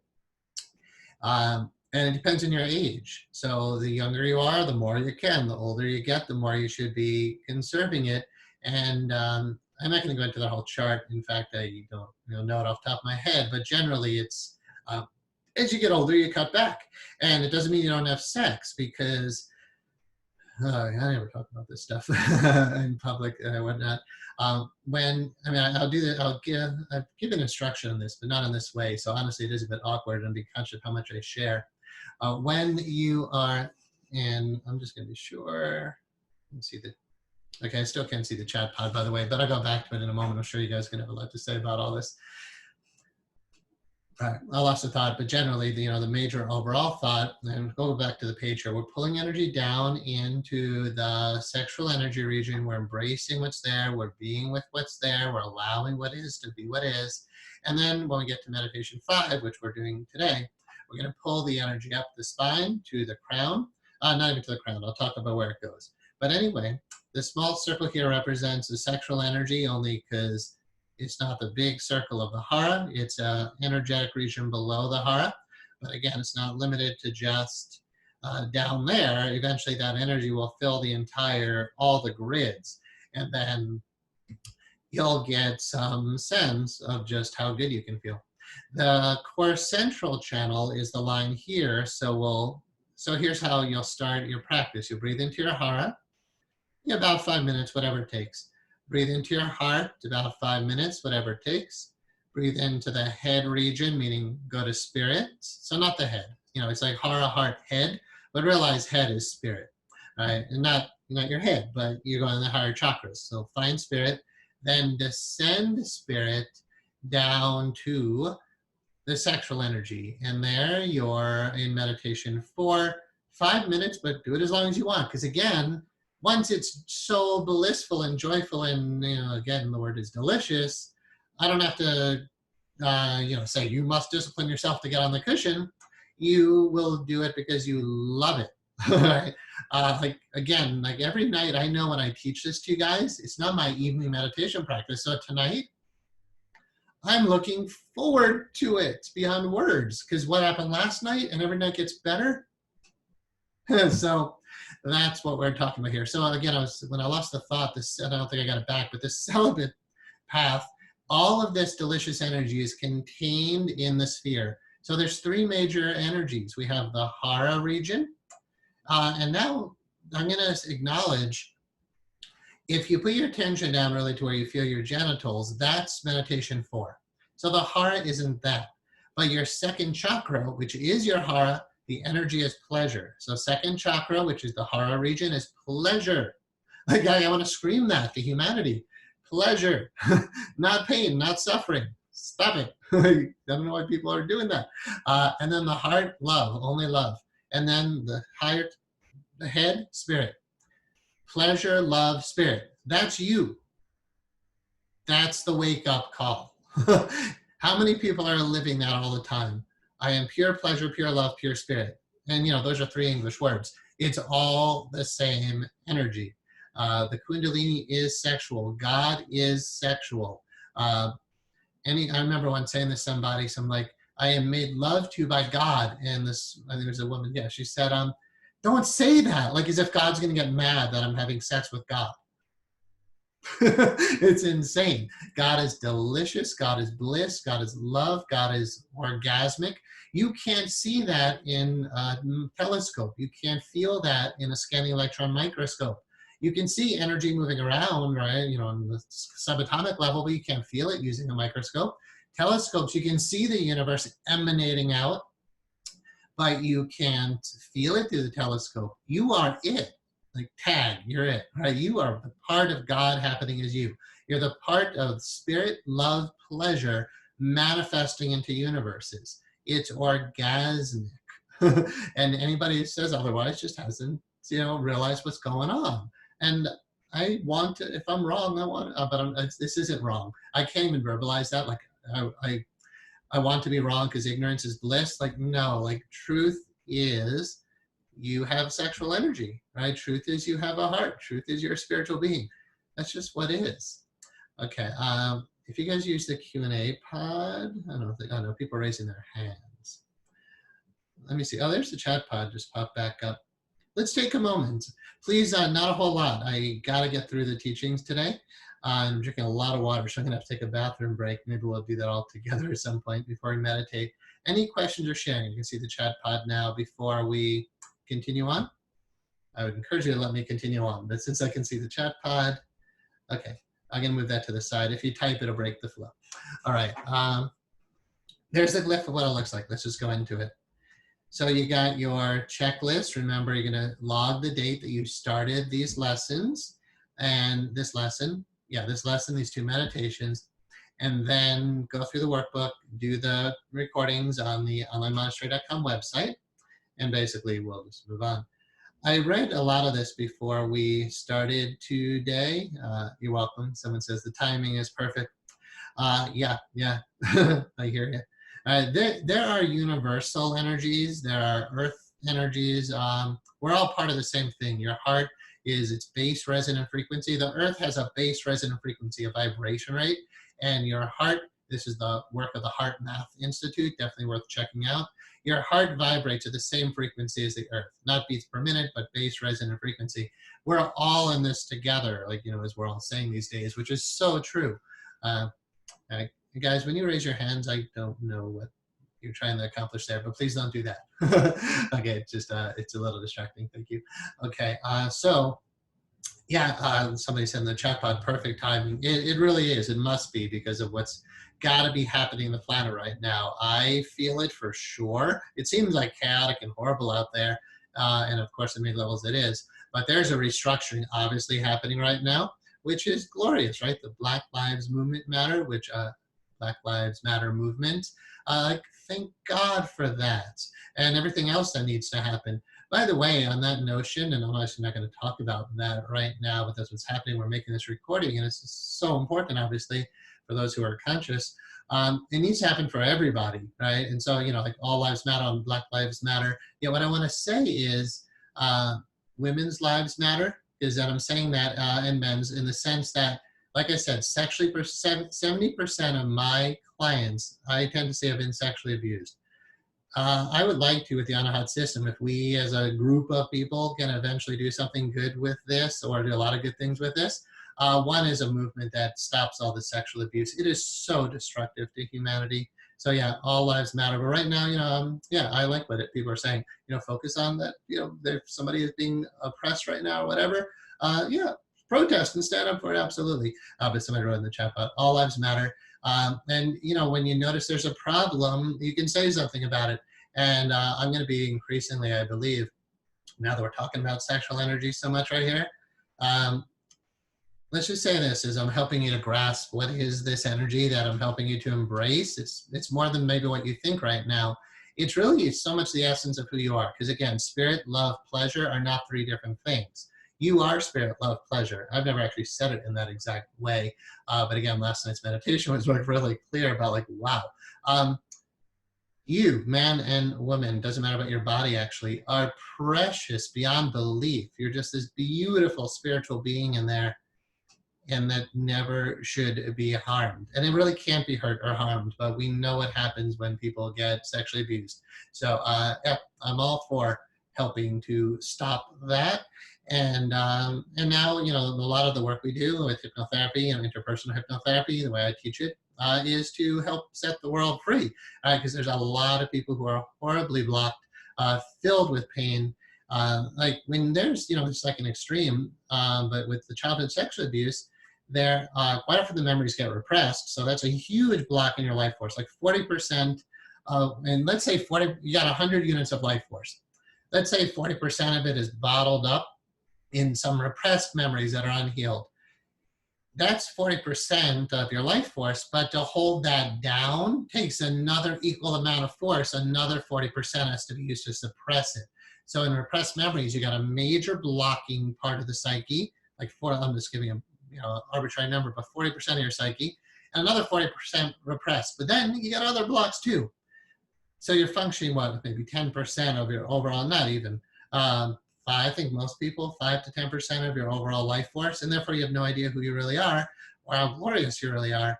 So so that's one aspect of what happens. We talked about a bit before when that block occurs, but then those memories are filled with horrible belief systems about oneself, dirty, disgusting, shameful, betrayed, abandoned, powerless, trapped, stuck, helpless, out of control. We have human beings who are glorious spiritual beings walking around believing that stuff about themselves, and then they have all the negative emotions that come from that. All the hurt and the sadness and the constant tears being cried under the surface. The the hurt and sadness, the fear, I mean, tremendous fear that people carry because of that stuff. And I'm giving an extreme example, but honestly, everybody has this to some degree. Every client I've ever seen has tons of negative beliefs, not tons, but usually like 10 to 20 major negative beliefs about themselves, which are total lies, meaning not truth, not awakened. Horrible negative emotions, including the anger, the rage, the hatred, the guilt. All of that is what I'm saying you will have to clear if you do this system. Let me give you this teaching now. Remember when we did the heart-centered meditations, we talked about opening the heart. I said, don't suppress your energy anymore. Stop suppressing. Stop acting out on your energy. Stop expressing your stuff because it just makes a mess of the world and never actually heals your heart. And then what did I say to do? When you feel energy moving, whatever it is, positive, negative, there's just movement of energy. Don't try to stop moving it. So the teaching is relax, breathe, and feel. Same with the sexual energy. Now it's a different component. That's why it's its own meditations. Yeah, and a lot. It's not just 4 and 5. We'll touch upon sexual energy throughout the system because again, tag, you're it, right? You have that inside of you and we're looking at all of you. So as you're getting in touch with it, moving it, just know it's going to hit all of the blocks that are in there. All right, I think I made that point as clear as we can. So please read all this. I read it before. I'm very pleased with it. There are a couple of things that I would have changed. Again, this was written in 2005. One of the things has to do with where the man focuses as opposed to where the woman focuses.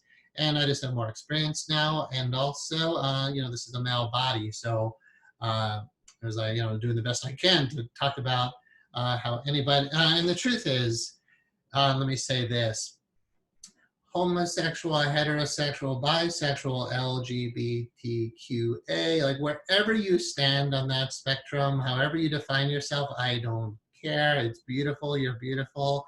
All lives matter. So I'm good with, in case anyone was wondering, and I'm not going to talk about me personally as far as any of that stuff goes, but what I want to, because it's so far beyond labels when you get to this level that I'm talking about, I would never label myself as any one thing. Most people, like I'm saying, most people are not awakened spiritually. And so how they define themselves with their current flow of energy is fine. It's beautiful. It's totally respectable, whatever it is, as long as it's not harming yourself or others.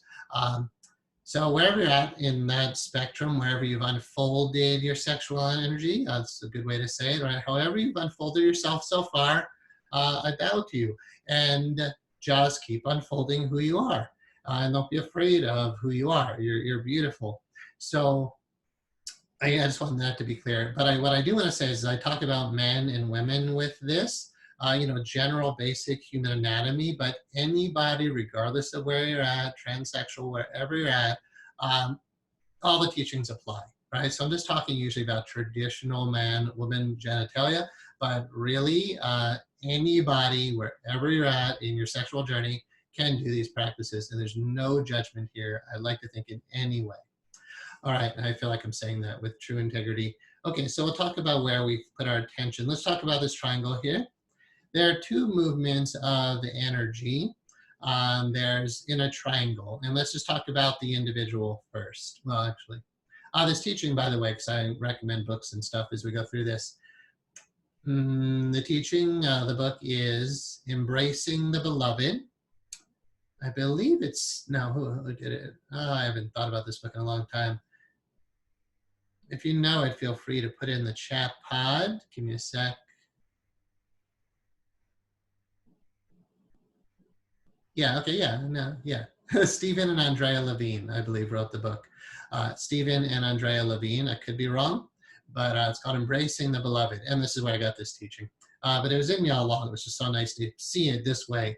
So we have triangles, right? Obviously, I loved it because there was a triangle. So we'll talk about in relationship, which is super valuable while we're doing this, because not all of you are living alone celibate, as I am right now. and like, like deeply celibate. Again, it doesn't mean there's not sexual energy. In fact, it's there all the time. But again, I'm not sharing my body with any one person right now, and that's a very conscious choice. I'm really grateful for it. In A Course in Miracles, that book, by the way, once you go into it enough, is channeled by Christ, by Jesus. Like he's speaking in the first person at some point. So you could deny that and not believe that, that's fine. But I've come to accept, I believe that's true. I think that book is what it is, what it claims to be. It's just too perfect to be otherwise. And he says, I have no desire to share my body with you. It's like that clearly, and like, who, I don't know, like where's Jesus right now? But that book clearly says, I have no desire to share my body with you. Right? So that being we call Jesus obviously still has a form, just as when you're not in a body, you have a form. And I don't know what form he's playing around with right now, but yeah, no desire to share the physical, I think he said physical body, but mostly just no desire to share the body with you. And people in sex share bodies, and that's fine. It's beautiful. It's great, right? I'm not putting it down in any way. But there's something even more delicious that I'm alluding to, why somebody would take a vow of celibacy. Why? It's not to suppress that energy because you're so not okay with it. I'm saying embrace it fully to be so okay with it, but practice it. Don't suppress your energy, but don't act out on your energy. You don't have to go have sex with somebody just every time something moves in you. You get on the meditation cushion and you mindfully breathe into it. Right? Just because there's a desire doesn't mean you have to play it out. A fantasy doesn't mean you have to play it out. Doesn't mean you won't, but we're being mindful of what's moving inside of us. Okay, so anyway, there is the individual practice, which, I hope when you meditate, that's your individual practice. But when we come to the sexual energy teachings here, you can share that with a partner. And, we're just barely touching upon that as we're getting started. And by the way, which I kind of suspected, some of our classes might take us more than a week to cover. There's a good chance, as I see us going here, that we're going to most likely, I'm leaning towards the word definitely, have to let this extend into next week. But I'll get you guys started on this stuff for sure.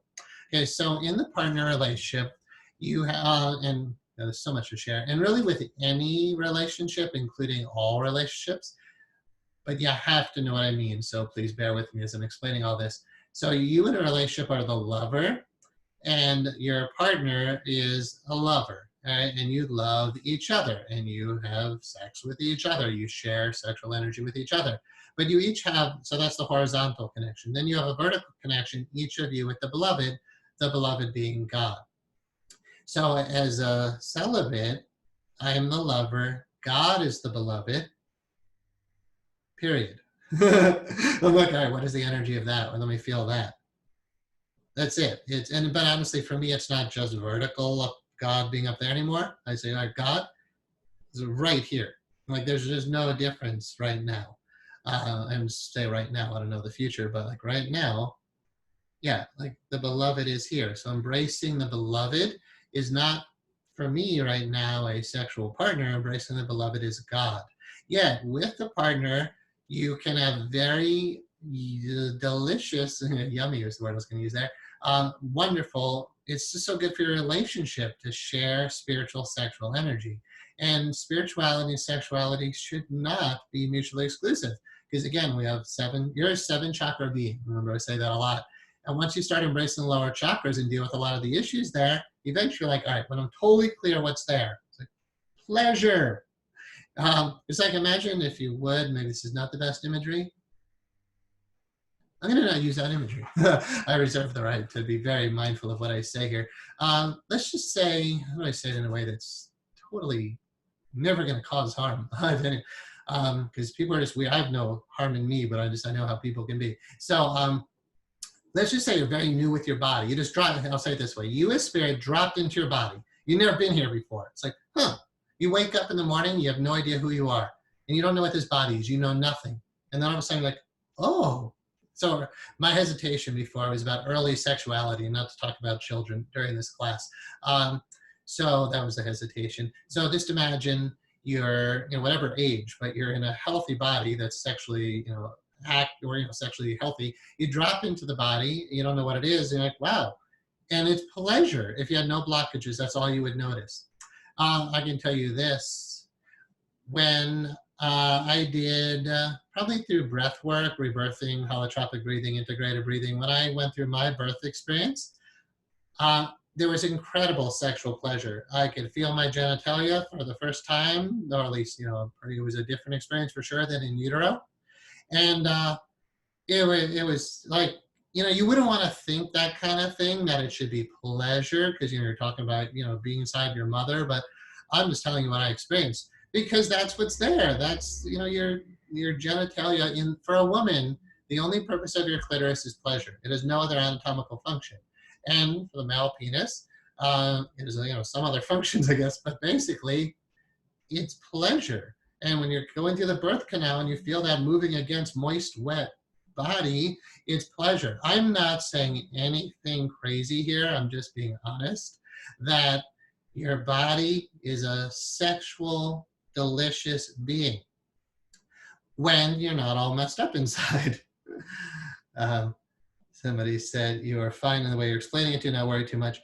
Thank you. I appreciate you saying that, yet I'm going to keep, I've thought about this for a long time doing this class. I'm going to keep a little bit of worry because I'm so conscious of what other people do with sexual energy teachings. These videos are on YouTube, so please bear with me as I'm super conscious of what I say. Stuff comes around and gets back to you when you're too open and honest. All right. So that's that teaching. We'll talk about Tantra a little bit more today, and then I'll just recommend some books. And you guys, everything's on YouTube now. You can just go and study these topics on your own. But I'll recommend stuff that I've studied for sure. Especially, I can relate obviously more to male sexual energy. And let me recommend that book now, The Teacher. So Mantak Chia, I think it's Montak, Mantak Chia, Chia. The book that's influenced me a lot is called Cultivating Male Sexual Energy. He practices, all the same stuff, obviously, that he teaches and the stuff that I practice. He has a lot of techniques. I don't use a lot of techniques anymore, but in the early days I did. So you might find there's a lot of techniques that you enjoy. They're very pleasurable. They're very healthy. But he just talks about same model, not ejaculating. If you study the Tao of Love and Sex teachings, there's actually a book by Jolin Chan, Jolan Chan, Jolin Chan. It's called The Tao of Love and Sex. And there's two principles in that which are wonderful, and I think a lot of men should learn this stuff. So by the way, these teachings do open up men to multiple full body orgasms. Women can do that too, but again, you don't lose as much energy when you're going through that the way men do. So anyway, both people can be having multiple full body orgasms together over and over and over again for hours, like literally hours.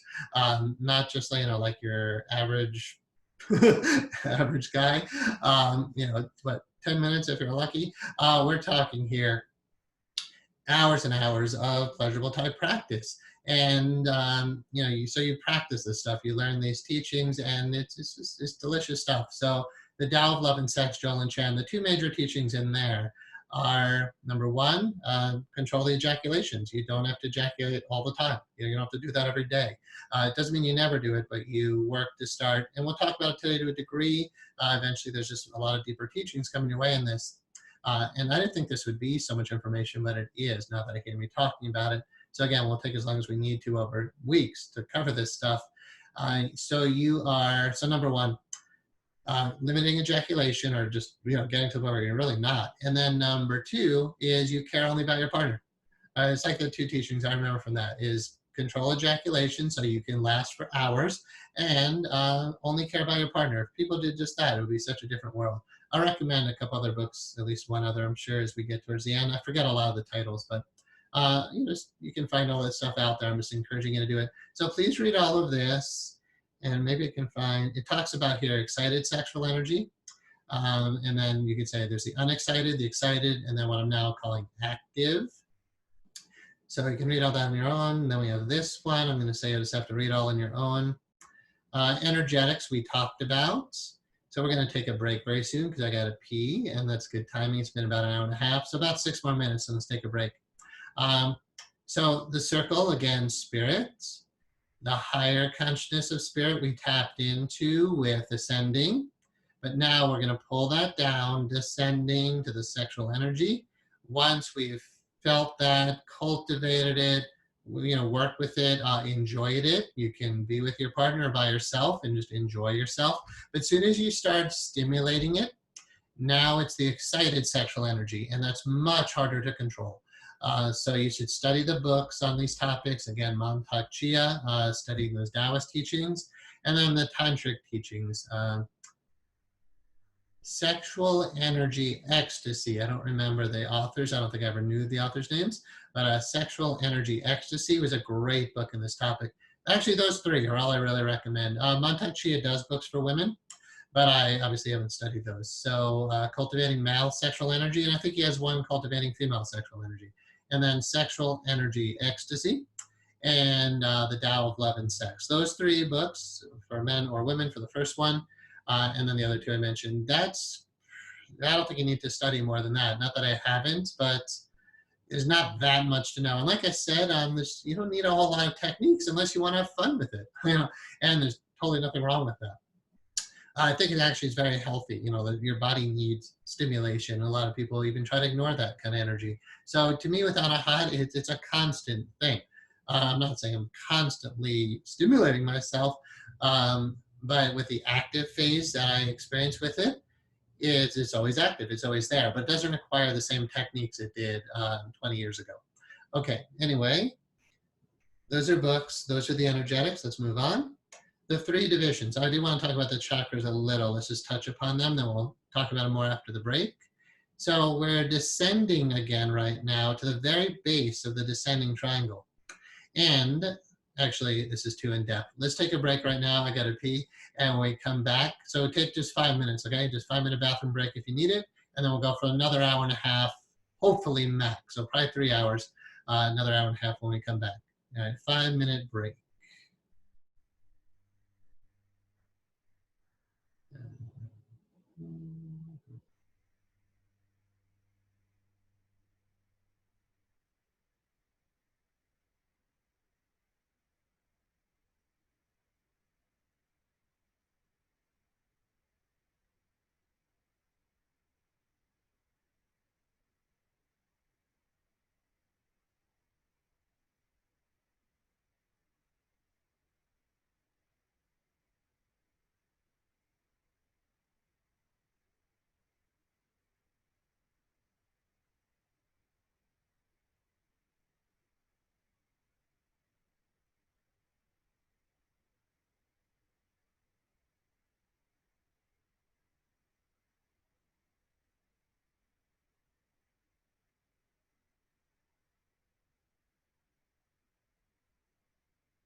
I'll be starting in 1 minute. We'll do a little 1 minute warning.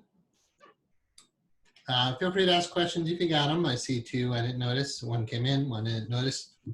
In the chat pod, we'll address those, and then we'll keep going. So again, careful about asking too many questions, or we won't get through as much as we need to today. And I want to get on the cushion, of course, and share with you what it's like, you know, once you're, yeah, that'd be fun. All right. Come on. Where are we? I'm gonna get the.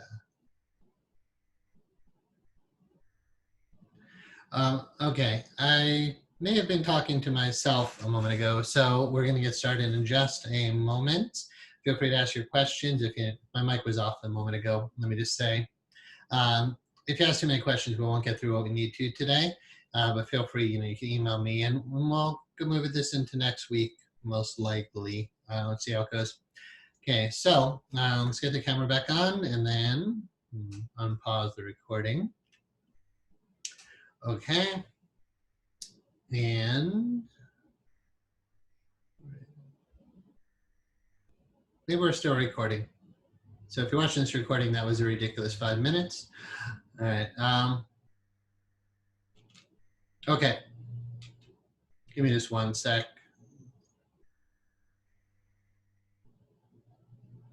All right, I don't see the chat pod. I'm gonna just assume we're good moving it. I need to see the chat pod. You guys had questions. Hold on a sec. All right, let me answer your questions looking at it this way because, hello. Yeah, okay, we're still recording. All right, so 2 questions and we're jumping back in. So we're trying to keep it at 1.5 hours right now. Okay, so the first question is, how do you visualize God? The first answer is don't, because anything you visualize is wrong. This is why, to my understanding, this is why in Judaism, God is seldom written. You don't even write the word G-O-D or a G-D, because that word is not the reality, right? The word is not the thing. Words are actually, in A Course in Miracles, twice removed from reality. So here's a little bit more elaborate answer to your question. How do you visualize God? Words are twice removed from reality. So if I say the word, let's pick another thing besides God. Oh, here's a nice lip balm. Oh, I got in first class flight. So if I just say lip balm, you hear a word, but you don't know the reality that I'm referring to. But now if I show you lip balm, now this is once removed from reality. It's only when this stuff's really good. It's only when you're putting it on your lips that it's the actual experience. So God is an actual experience. You can't visualize it, actually. So if I say the word God, you get an image in your mind. Now you're saying, well, what image should I get in my mind? Now, I'm going to say for a beginner, but really for advanced practitioners, I'm going to say, include myself, I do visualize God. But the one answer is, yeah, don't visualize it. That leads to more of the teachings of Advait Vedant. I won't elaborate on that too much right now, but they're the non-dual teachings that come out of India from Shankaracharya. Yeah, that's the right way to say it, I believe. Or Shankar, somewhere. Anyway, I haven't studied the words in a while, but the teaching is very simple. Advait Vedanta, non-dualistic philosophy. God is impersonal. God is this living presence of spirit that is everywhere, but there's nothing else but that. It's non-duality. There's only God. So any visual image you have in your head is not that. And in those practices, that would be discouraged, including in Islam. You never see a picture of God. You don't even see a picture of Muhammad, right? They don't know what Muhammad looked like. The religion isn't about him. The religion is about Allah, God. And you don't try to visualize that. You don't do pictures of that. However, in a lot of other religions, including Hinduism, maybe Sufism, I don't remember any personal images. There's definitely personal aspects of God. And I think I mentioned in our training that, on hot training here, that God does have personal aspects to him, her, right? The presence of Amma, Abba, of the beloved, is masculine, feminine, and that can manifest into different forms. So what you have in Hinduism, where all the gods and goddesses, you have Krishna and Rama and Sita, and there's masculine, feminine. So you have Radha, Krishna. Radha is feminine, Krishna is masculine, but they're intimately blended where you can barely even tell the difference between either one. It's all the term divine androgyny, which I've given to you, that's worthy of acknowledging here today as we get into the sexual energy teachings. So I have too much to say about all this. What I will say, and a good question, is how do you visualize God? If you want something to hold on to, like in Christianity, you would meditate on the picture of Jesus. You could just put a picture of Jesus in front of you, and that becomes your object of meditation. When you close your eyes, you could picture the bearded man, right? The guy with long hair who didn't look like that. He wasn't a white guy with long hair.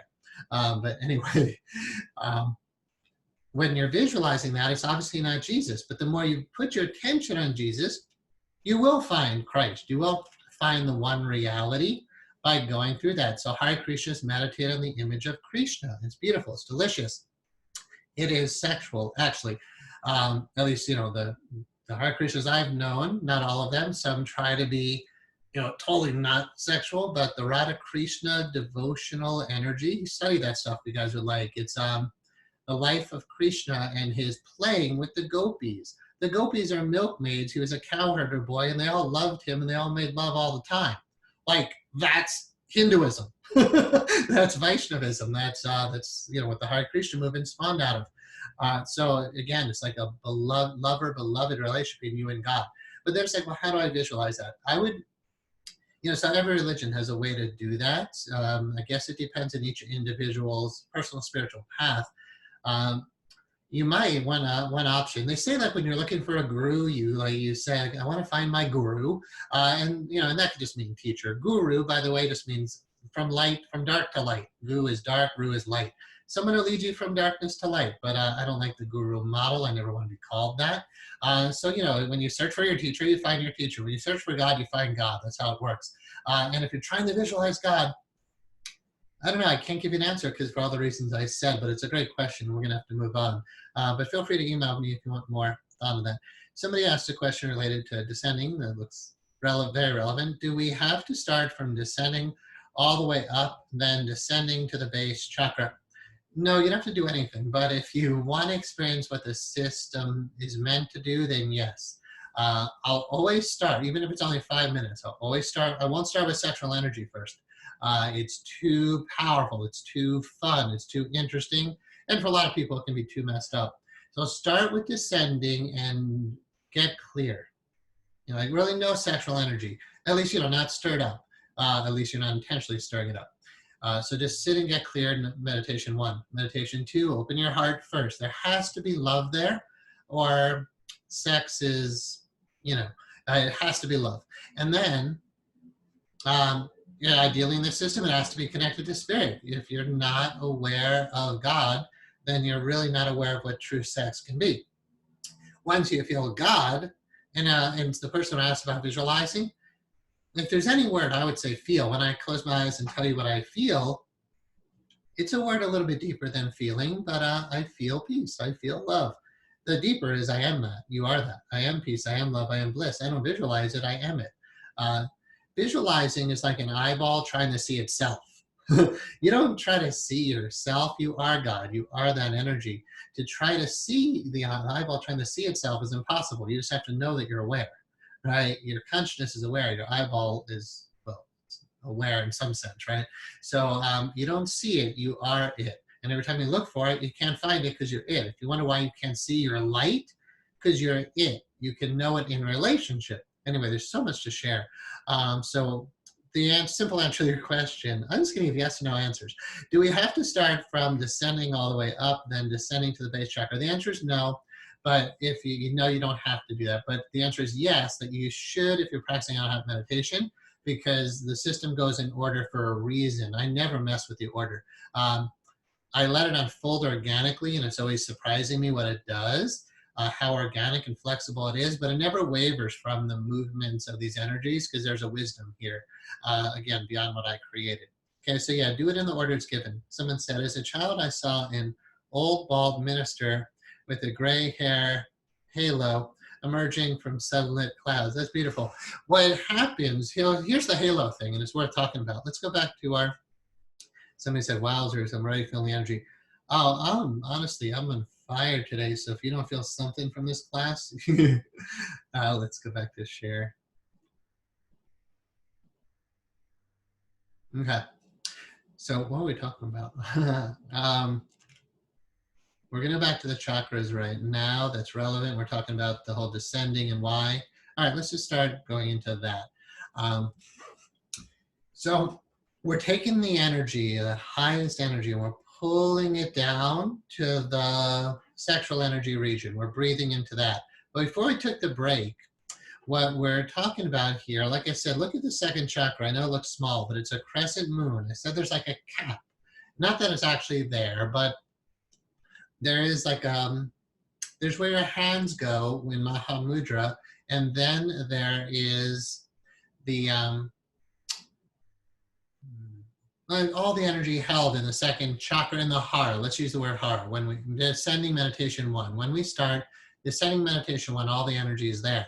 But as soon as you start in meditation 4, you go past that area down to the sexual energy area, and essentially you're practicing meditation 1 focused on the genitals. Right? And you're not really trying to do anything. So what are we doing when we're doing this? You're just breathing and putting your attention there. Same with the other chakras. So all I'm asking you to do now really is put your attention on your base chakra. It's called Muladhara chakra, meaning the root, or simply stated, root. Its symbol is a square. So we're dropping down past the second chakra, that little crescent moon shape. It's like almost like you open that because you can keep it closed. You don't have to tap into the sexual energy every time you meditate. But once you do, now you're breathing. And again, I want to say that again. You don't have to tap into the sexual energy every time you meditate. Sometimes it's just too much. And, now I'm happy to deal with it. It's been really nice, but like really nice. Really nice. It's so beyond words. I just keep on saying like really nice.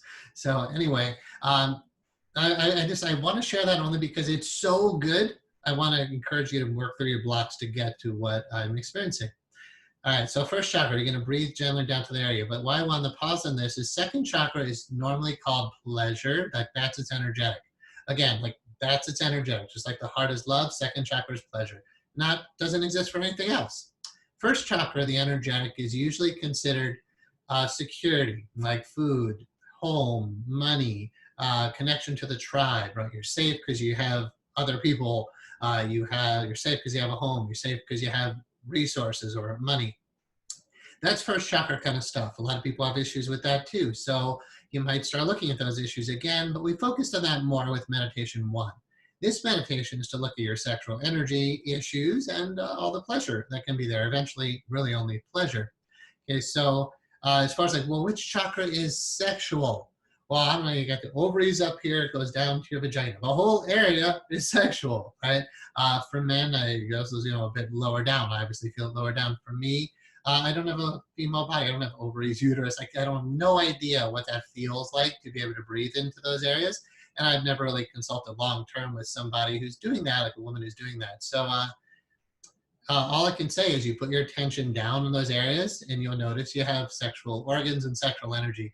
What we're essentially doing is just breathing into that area. And you're just mindful of it, aware of it. Don't try to do anything with it yet. Just be conscious of it. You don't have to visualize things, but you're just aware of it. And again, we're just getting started with this stuff. And it's super advanced. So like I said, it might take more than one class to teach it.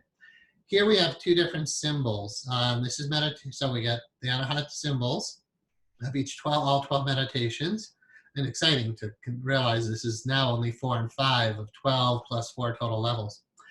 So here, and again, I didn't invent this stuff. So here we're descending, meditation 4, cultivating the sexual energy. Notice how there's other components of meditation 5. So here's meditation 4, sexual energy. Meditation 5, what is it called? It doesn't matter what it's called, but circulation. I just do it. I don't really think about the name when I do it. So this is called sexual energy. And then this is the circulation of sexual energy, where the sexual energy gets pulled up, pretty much the back central channel, which we'll talk about, up to the crown of the head region. And the benefit of this, which we haven't really talked about yet, again, like just off the charts to have that much energy up in your brain. Like when your brain is filled with this energy, not just consciousness, not just energy, but sexual energy, it's supercharged. It's a whole nother way to live. And I guess, the enlightened state is Well, that is the term. But it's not the whole of the system, which is really the fulfillment of enlightenment. But this is a big part of it, where the Kundalini energy, because sexual energy is Shakti, is Kundalini. Kundalini is when the energy really awakens inside of you, which we don't have time to talk about, and it moves up the spine. You're going to be nurturing that, kind of gradually opening that, pulling that up high. Let me see if I can get the chat pod again. Someone typed, there it is. Someone said, pull the energy up on inhalation. Let me say, hold on a sec, we're not there yet. Okay. Yeah, believe me, I got thorough explanations here. Here's the page that starts to get into how it works. Meditation number 4, so we're not at number 5 yet. Let's just go into it. Meditation 4, sexual energy. Inhalations and exhalations into the sexual organs with a focus on cultivation. So remember, we cultivate energy at the hara. We can cultivate love at the heart. We can cultivate awareness of spirit. Now at the sexual energy, first chakra area, right, base of the spine. But again, second and first chakra, it's all connected down there. We're cultivating sexual energy, but I'm not encouraging you to do much with that yet. Like I was just saying, just be aware of it. Just own that you have you're a sexual being. Right, and just breathe into that. Whatever else you do, just do your best as you always do. Meditation number 4. And eventually we'll talk about sharing that with a partner. Sexual energy offers the practitioner an introduction into the concept of cultivating sexual energy for spiritual purposes. Here we learn of the immense value of sexual energy and how it can be used in ways that are conducive to spiritual growth. Once we have moved through meditation 1, 2, and 3, then we should have a focused mind, right? Meditation 1. A heart that is beginning to love God, meditation 2. And an awareness of the divine presence itself, meditation 3. From the third eye, which is, I wouldn't have written third eye, it's so limited to think it's like one point. It's God. it's the universal presence of spirit. But whatever you're tapping into is fine at this stage. That's what gets pulled down. But from the third eye region, we descend these higher energies and begin to infuse them with the sexual essence, thus beginning the process of sexual energy sublimation. I won't read the longer paragraphs, although I'm sure they're extremely valuable. So again, please read them on your own. But that explains what's going on quite well. Meditation 5. Inhalations from the sexual organs. I see 2 people raised your hand. You guys. All right, yeah, I'm going to say again, the hand raising doesn't help me in any way. It just throws us off, okay? Meditation number 5, circulation. But use the chat pod if you want to communicate with me. Meditation number 5, circulation. Inhalations from the sexual organs to the third eye.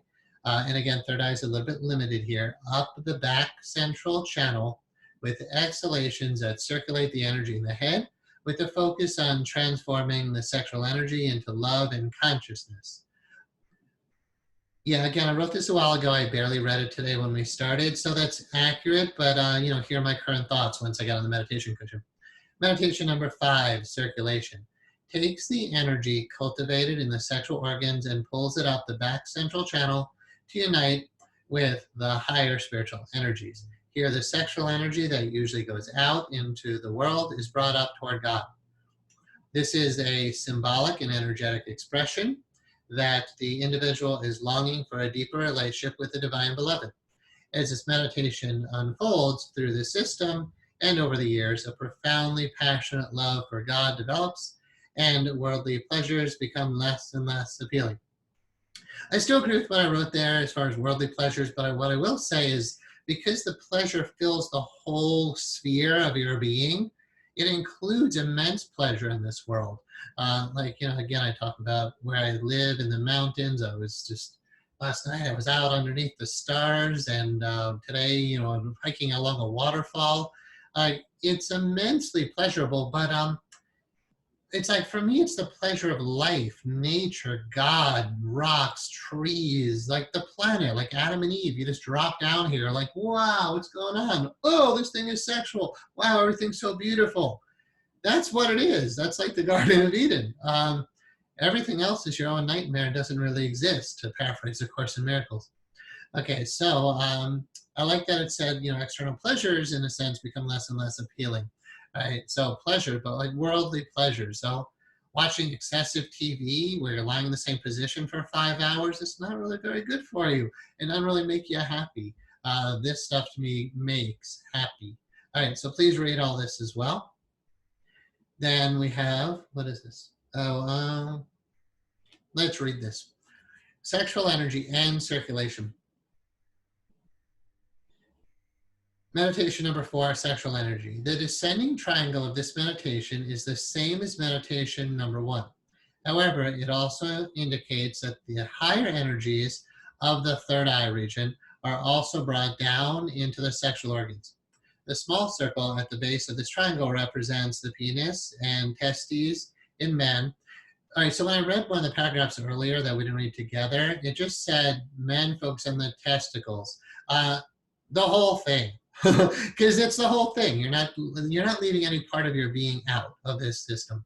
Okay, so please don't be like so specific of just the testicles, or where do you focus? Just the whole area, and women, the whole area, right? Wherever you're gonna feel sexual energy or sexual pleasure.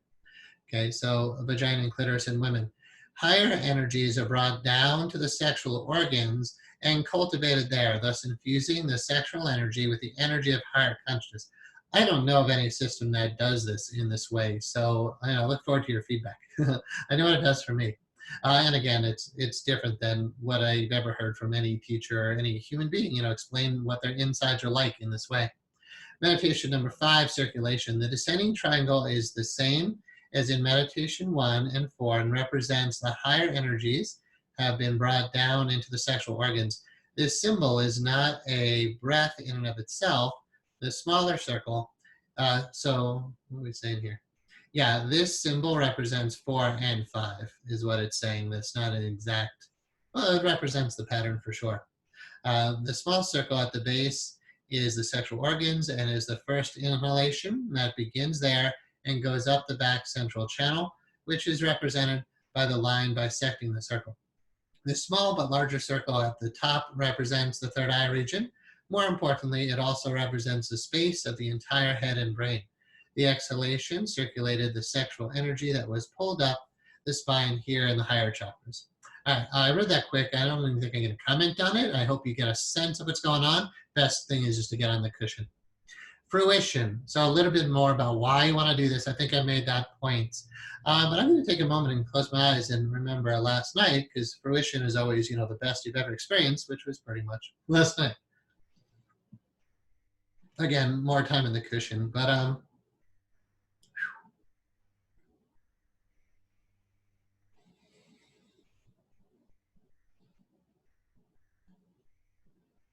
I'm sorry, there's like no words for where it goes.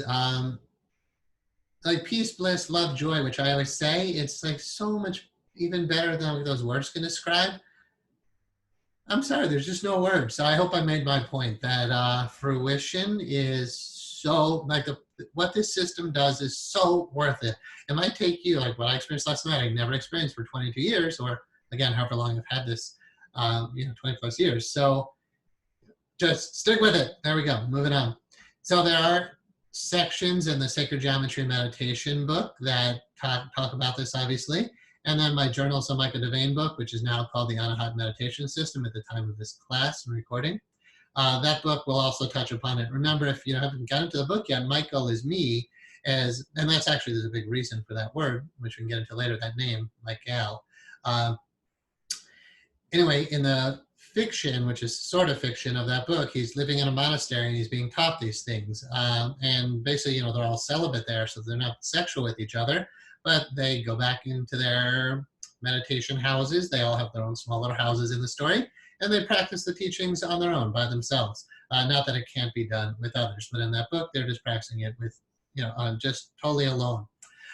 So that book, you can read about. It's nothing descriptive as far as what happens in that room, but you get a sense of the energies. The works of the Taoist and Tantric masters. So Mantak Chia, if all you do is study him, that's really all you need to know. But I like Jolin Chan's book, The Tao of Love and Sex. And again, the book, one book on Tantra, cultivating, sexual energy ecstasy. And then we've been talking about working with sexual energy here as in talking points. what could I say that I haven't said already? Let's talk just a little bit about self-stimulation and kind of like monitoring the orgasm or the ejaculation components. If you're going to start doing that, it's fine because obviously you're going to touch yourself. You're going to be a sexual being, so it's totally okay. It's going to be really challenging to sit meditation when you're sexually aroused, especially for a man, because I'm not going to ask you to visualize too much here, but if you can imagine what the lotus pose looks like, especially full lotus, and where the hands are with an erection, that's like, you can't avoid that. If you want to hear a very personal explanation of this by a great saint, Swami Baba Muktananda, from the Siddha Yoga tradition, Siddha, Siddha Yoga, Swami Baba Muktananda. I believe the book is called Light on the Path. We have a copy of it in our hypnotherapy school, the headquarters in Tampa. But anyway, I'm almost sure. Light on the Path by Baba Muktananda. He talked about his early days sitting there, younger guy, sexually aroused, having fantasies about women. And he felt like any fantasy, because this was a very pure being, this was like a great, great saint. Any thought of having sex with a woman in any way to him was disrespectful, I guess. So it might be a bit extreme, but he was very personal about sitting there with an erection while trying to meditate. So like I said, you can't avoid you when you sit and meditate. Your leg falls asleep, you can't avoid it. Your spine is, whatever, you're feeling pain in your body, you can't avoid it. And if you're sexually aroused, you can't avoid it. So now here's what we basically do. Meditation 4, we breathe into it. We just let it be there. And again, that's like if it's stirred up, because it's stirred up, because you're human. But then we start pulling it up the spine, circulating in the head, pulling it up the spine, circulating the head. And you're just doing that over and over until you move on in the system. It doesn't mean you won't have sexual energy anymore. It doesn't mean all your weird, not weird, I'm not judging, all your interesting fantasies, just go away. It's just saying, okay, I'm aware that I have, and by the way, we got higher and lower. Sexual energy is lower in the sense of your chakra system, right? Low chakras, high chakras. It's not a judgment. It's just a vertical axis. And at the bottom is the bottom, lower, and the top is higher. The spiritual energies, which are usually found higher up for most people in the higher chakras, really don't have much of that. No, definitely not a biochemical sexual energy, right? There's no, I guess I'm talking for the male body, like there's no semen in the higher chakras. But when you're down there, you got the chemical energy. That's just for now, it is what it is. But eventually, there's a lot of that does get sublimated. There's something we can talk about that today. So you're breathing into it, aware of it, and you pull it up your spine. That's, but whatever's there when you go there is what's there. And if it's not already aroused, then that's your unexcited sexual energy. Like you might sit down and you're not feeling sexual at all. I'm not saying you should. I'm not saying you should stir it up. I'm just saying when you sit down in the morning to meditate, you do meditation 1, 2, 3, and then you drop down to meditation 4.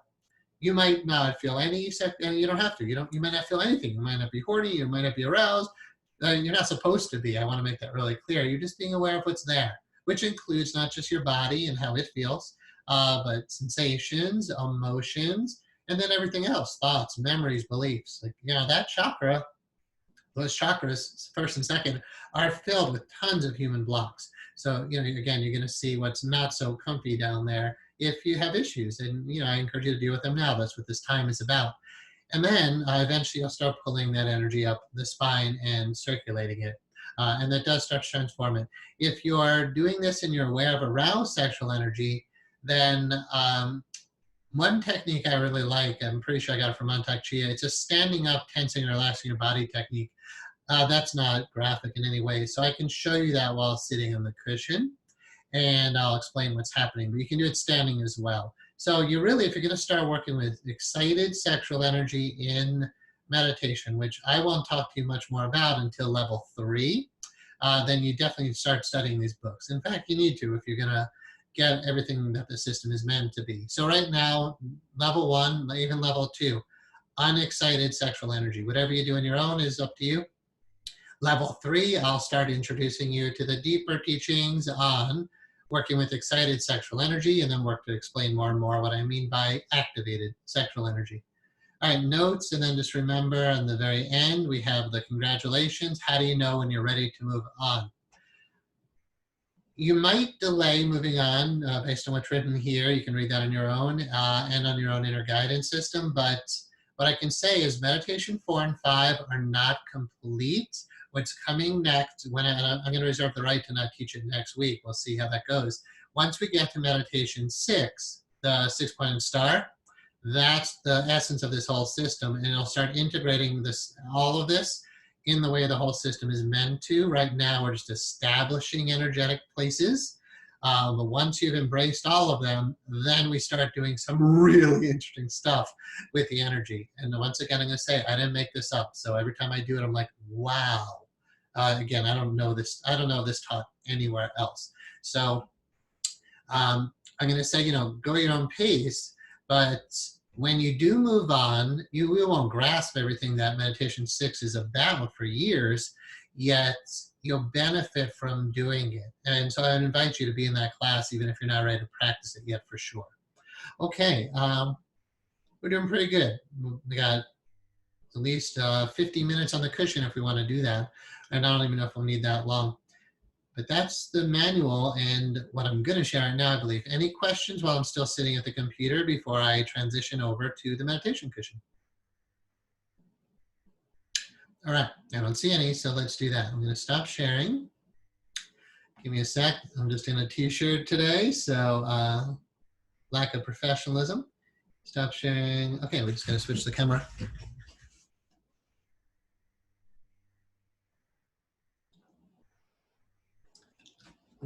I left the chair in the way last time, you guys knew, right? But you couldn't say anything. I think we're going to be good. I'm going to go over and close the door. I am on the cushion.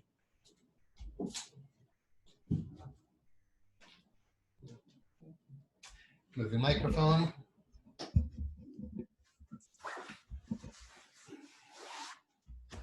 All right, these are my pajamas, different than my exercise pants last time, which ended up in the laundry. All right, we're on camera, we're good. Okay, so this is better. I like when you can kind of like see the outline of my body more because we're talking about these very refined energies. All right, so the camera's there. Excuse me if I don't look like I'm talking right at you, but I'll try to look at the camera. I don't think I will much. All right, I would just like to begin. So I will, you can if you want, get on the cushion. I'm gonna bow in and I'm gonna let it go wherever it goes. I'm gonna reserve the right to not say certain things because of the topic we're on, but I'm gonna just, work to go all out to help you to understand why we're doing this beyond just the basics of the practice. All right, so there's like, what do you do when you practice at home? And then most likely I wanna talk to you about what happens when it really evolves into what it can be. So I'm gonna bow in.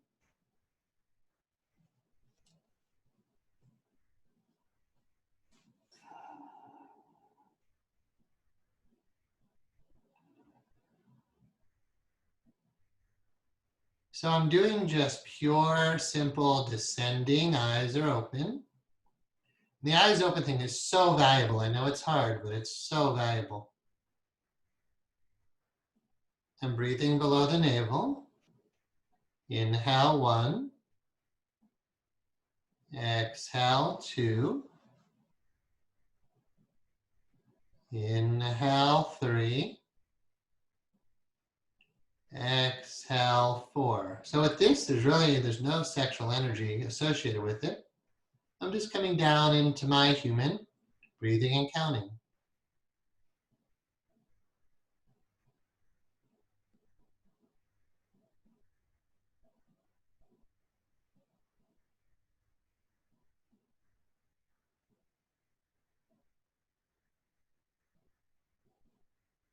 I'm working to get very, very clear. So just practice with me, just breathe below your navel. I might not say as much on the meditations we've already done, so let's just spend time meditating together. Descending. Tip of the tongue on the roof of the mouth. The hands ideally in Maha Mudra. I'm looking at the screen, it doesn't have to be perfect.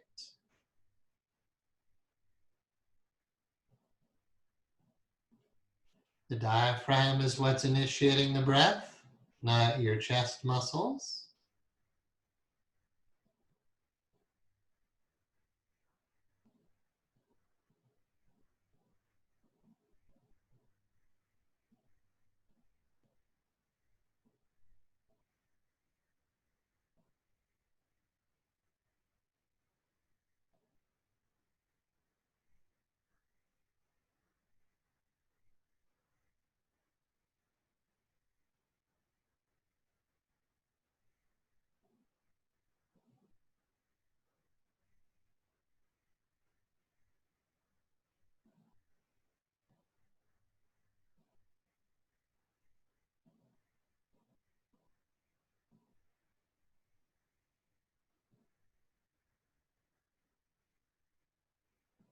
The one thing I'll say, so we're not just sitting in silence together, which is nice, but can make for boring videos.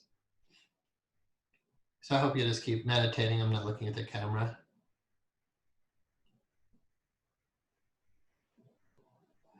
So funny. It's all just so nice and clear. So that thought is gone now. Mhm.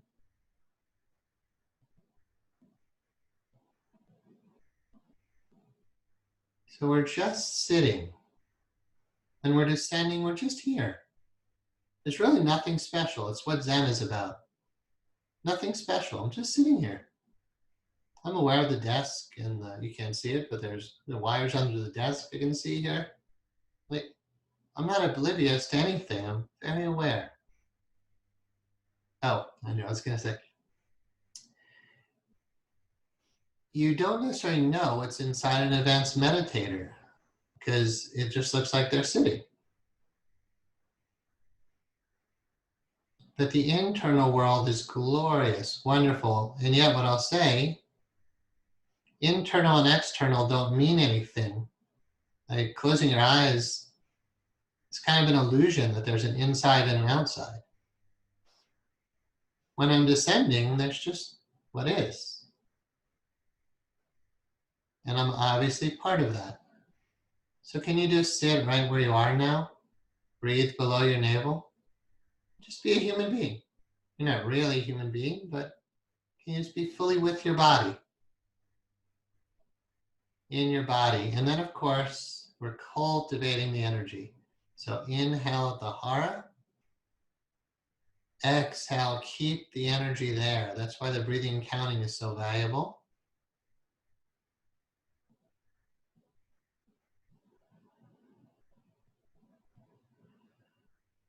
To understand the energy grids, you need that concentration.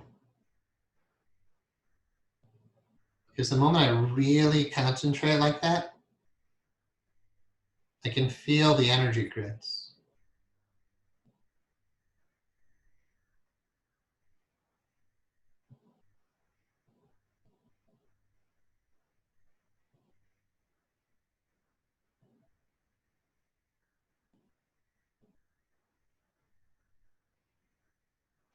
All right, now, since I did that, I really concentrated, descended, and feel all the energy grids, especially descending. Now I'm ready to move on. So I'll pull the energy from the hara to the heart, meditation 2, heart-centered. And I immediately open my heart to love. I start just thinking the word love and loving thoughts. And I'm breathing inhale up to the heart, exhale at the heart. So pull the energy up, inhale, exhale at the heart.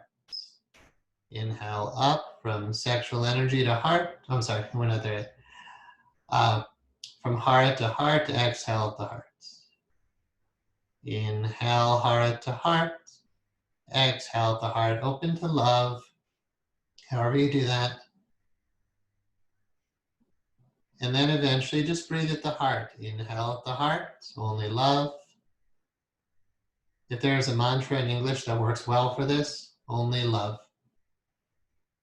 Inhale, only love. Exhale, only love. Or breathing count. Let's just spend a moment of silence there.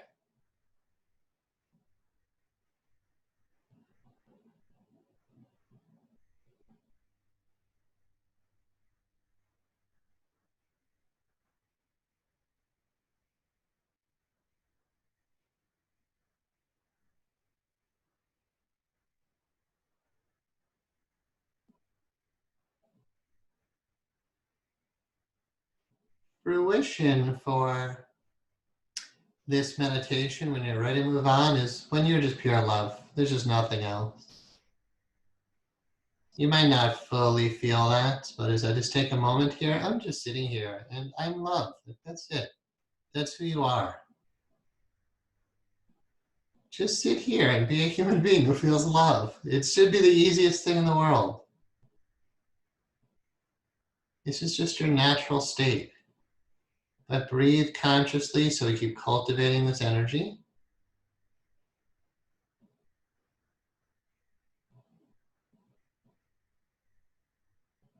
So inhalations and exhalations, consciousness is held at the heart.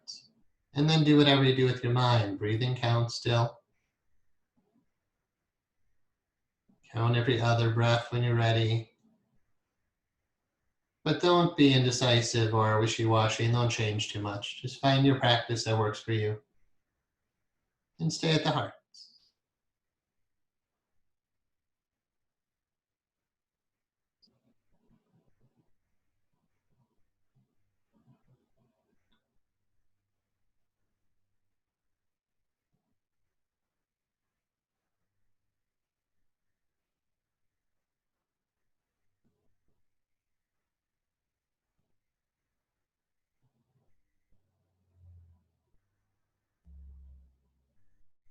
Now we'll pull that in. I'm ready anyway.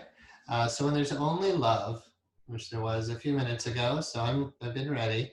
Again, but I like spending time there. You should, even if it's fully in fruition, just enjoy that space a little. And then inhale from your heart. Starts from even the bottom. Inhaling hara, heart up to the head. And then start exhaling at the head. And the head can mean your third eye. Really, it means your consciousness. But I'll talk about it more as we start moving up to it. So now just pull the energy as you inhale. Awareness and energy, breath goes up the spine to the third eye region. Exhale there. This is your core central channel we're working with. It's not in the front of your body or the back. It's right up the center, linking all the chakras. I'm still doing it with eyes open now.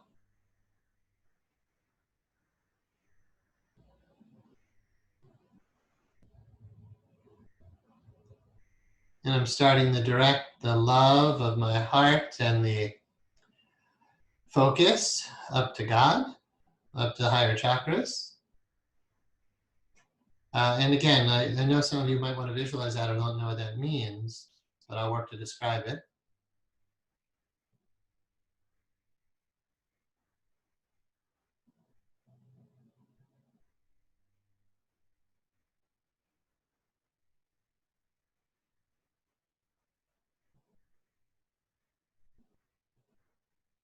The practice really should make you happy once you're open and clear. In Course in Miracles says, God being love is also happiness. I'm not doing anything to feel happy and joy and peace inside. Just pulling the energy up my spine with love as love through my heart, up to spirit, and acknowledging God as the beloved. When my eyes are open, I'm right here.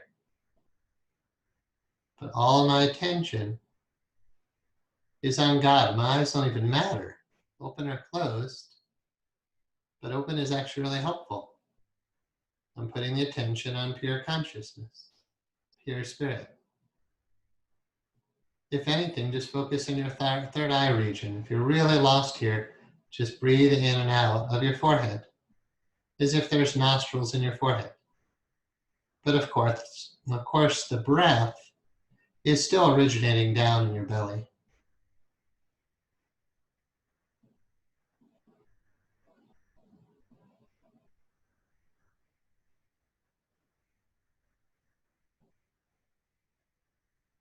The chin is slightly up when we're doing this.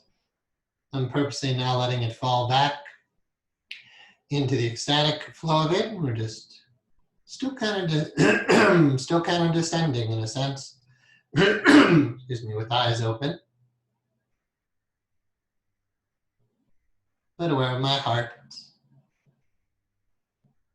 and I'm aware of the higher chakra regions. For now, let's just focus largely on the higher.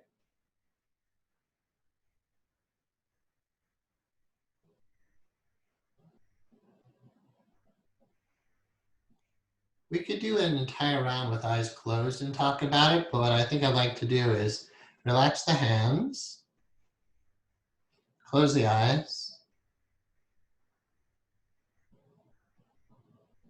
So you can always descend. It's always available for you to help you to come back down.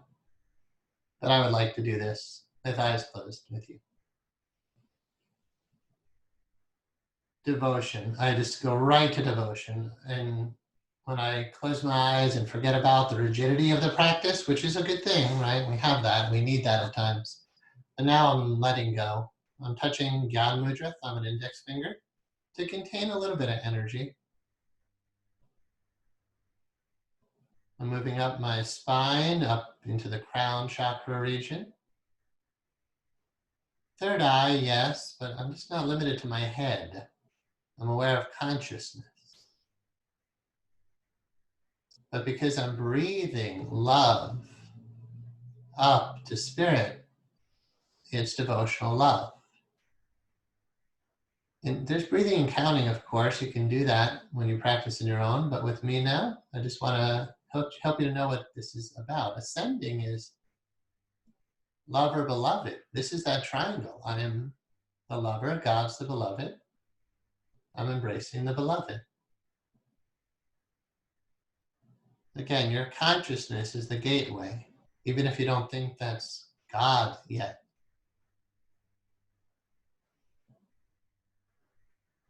Find where it's peaceful and put your attention there. Find where it's quiet and still. Yet as you breathe, so the consciousness is peaceful, quiet, and still, which is lovely. Yet the Shakti, the energy, the life force that we breathe up the spine, that's powerful and passionate. And that's where the devotion comes. So as I let the energy go up my spine, up to spirit, devotion.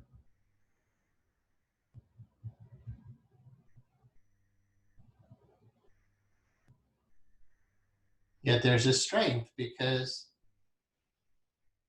we're holding the intense concentrated power. So I don't waver from God or from the present moment. I'm fully in my ascending triangle energy. It's like a vortex. It is. If you listen to Abraham Hicks, you know about the vortex. We're like going up the vortex.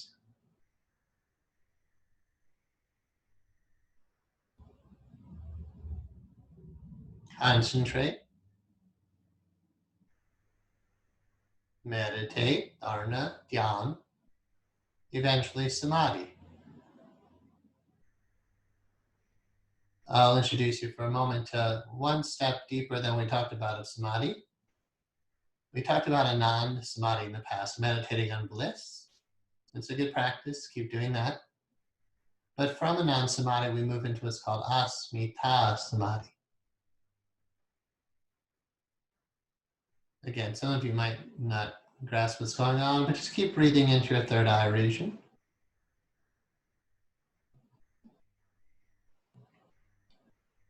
Asmita is amness. I am. Pure consciousness. Pure peace. Pure bliss. And as I focus on the light, I don't want to mislead you with light, but that's what's there. You might not feel it as bright inside as it could be. But as you focus on consciousness, awareness, it might seem dark now. Just do your best, focus on that. And Asmita Samadhi.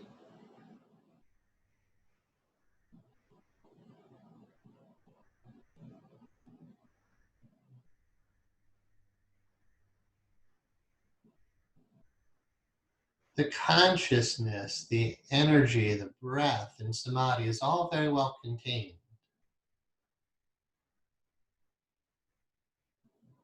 Yet it's infinitely expansive.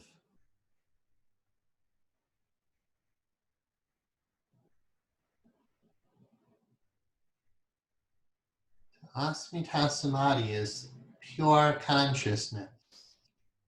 In the deepest sense, which is hard to talk and do that, body and mind drop away.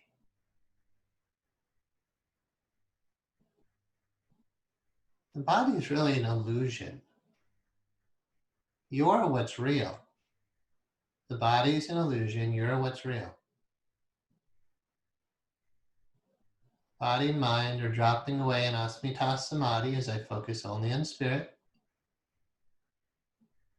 And yet, because I want to emphasize for you about this ascending energetic, really focus on this upward flow. Just go up, just go up and out.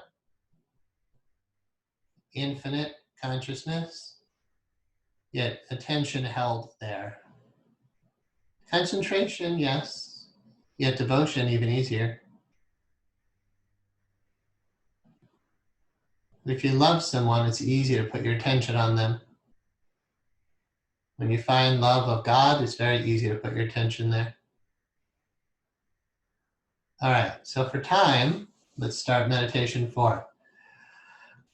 Setting the intention to start descending all of this.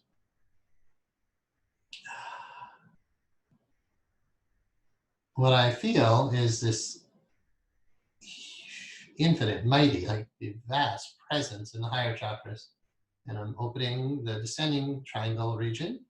You know how to descend now, so now you're just basically going to descend, but I'm just telling you what I'm starting to do internally. It's like a waterfall, which I was just hiking under one today. All this energy just pours down and in, down the descending triangle. Let your chin go down a little. Let's keep our eyes closed for now. I'll let you enjoy that. Breathe all the way down to the base of the descending triangle, to the sexual energy.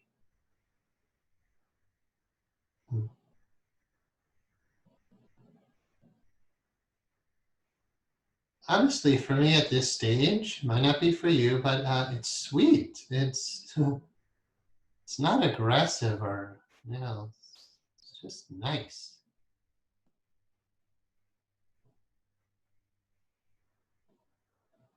It's just like a waterfall of energy cascading down. But again, here's what you're doing. So, and what I'm doing is just, I'm talking about subtle energetics. Inhale, focusing. Like for me, I'm very well aware right now of my sexual organs. So just put your attention on where you feel sexual organs, pretty much vagina or penis and testicles, and breathe there. Inhale to that area, exhale to that area, and let the quiet peace and love of God descend down through your heart. This is it. I mean, this is a big moment in practicing here. It's not just that you're focused on your sexual energy here. The real secret, if there is one, of this meditation is all the beauty of God is going down to my sexual energy.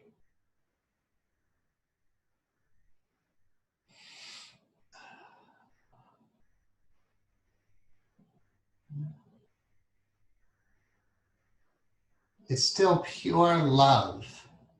Remember, there's only love, spirit, and pleasure. And they're all the same, but above, spirit, heart, love. Downstairs, pleasure. So I'm breathing into the sexual organ region, and I'm descending.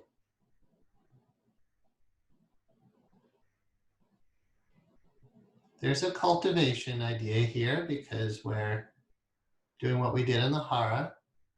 You're aware of your hara, by the way. It's right there below your navel. This whole area should be comfortable, pleasurable, open. And if you like to do something that could be very powerful for you, just focus on, and again, you don't have to go do all this. Focus on that area, take a breath in, exhale, think open. Just decree it. You're opening your chakras. All you have to do is set the intention. Just take a breath, focus on that area, exhale, open. It's really okay to be a sexual being. Open. And to send all the peace and love of God to your sexual energy. What could be more healing?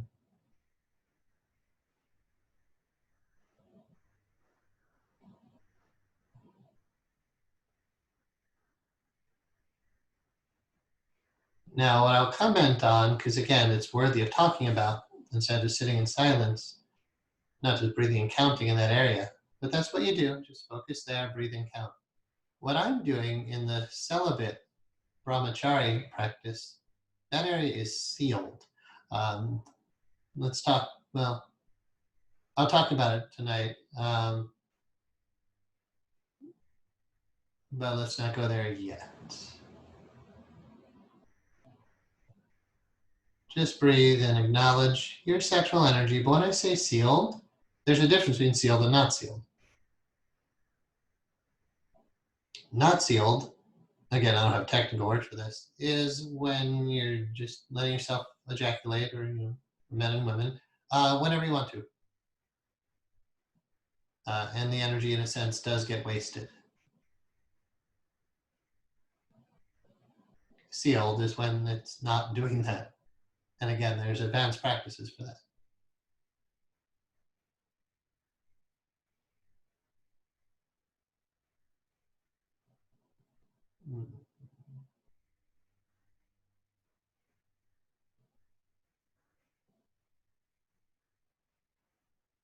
Concentration, same samadhi, same sanyam, dharana dhyan samadhi. My Juriki is held in this area. I'm very focused on this area. No judgment, I'm not doing anything about it, I'm just there. But more than just that, right? Everything I've been describing. I feel the sphere, center of the circle, the sphere that goes from tailbone to crown. I feel the descending energy pouring down and in from above. And I'm cultivating it all in one area, that smaller circle at the base of the spine. I'm actually describing more a level 2 practice right now. I'm not focusing my body as much as I am the energetic grids. But in the beginning, level 1, we focus on the physical body. So just breathe into your sexual organs. Remember, don't suppress. Don't act out. Just relax, breathe, and feel. And please bring love and acceptance to whatever you notice. Always forgiveness. You're forgiven. You're still innocent and guiltless. You're still innocent and guiltless. And you're safe. It's over now. You're safe. Just be right here now. So a lot of healing will occur here for those who still need that. And that's beautiful. So we're going to move into the next meditation. You could stay here as long as you want. You're just learning each meditation. It's up to you how long you spend on any one. But it's important to sublimate, to transform the sexual energy. You don't want to only do meditation for. There's just too much focus on sex. There's more to you than that. So meditation number 5, circulation of sexual energy. I'm going to inhale up the spine, up the back core central channel. I'm going to exhale in the region of my head.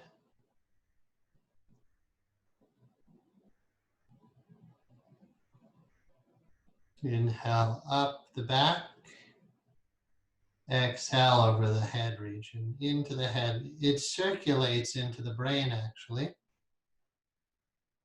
I'll describe it in other ways as we go, but with eyes closed.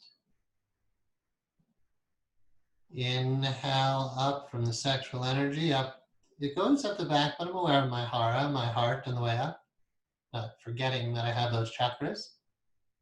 So inhaling up the back, over the back of the head, over the top of the head, even over to the third eye region. And then we're exhaling and circulating the energy in the brain. You're literally infusing your brain with spiritual, conscious, sexual energy and love. Again, all the same one reality. So inhale up the spine, over the back, the head, exhale, circulate around in the brain. The focus is still on consciousness though. So your brain will naturally benefit from this, yet focus inside on the third eye region. Inhale up the back, pulling the sexual energy up. Exhale, circulate it in the head region. Inhale up. Exhale. So I'll talk about what it's like. You can just keep doing that.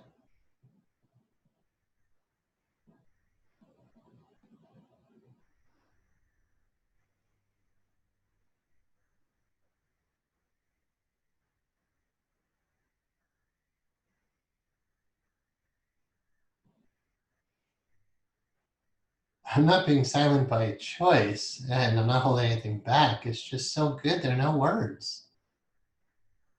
I'll do my best. It's like delicious, sweet, pure, innocent, clear, so pleasurable. I'm not doing anything. I'm just sitting here. But my attention is going up my spine. I'm not really breathing when I talk, but anytime I take a breath, I'll just pull that energy up to the head and exhale and let it expand in the head.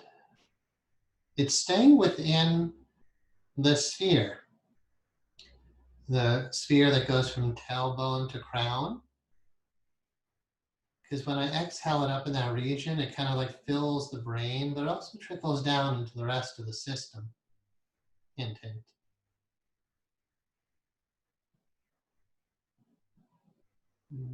As it goes up, and really sexual energy when it's really clear is very sweet. I'm pulling that up. I'm starting to use my hands to describe if you care to look. I'm pulling it up my spine, the back, but eventually it's just your whole being is open. So it's going up the whole body, whole being to the head. I'm exhaling it at the head. The experience of what's here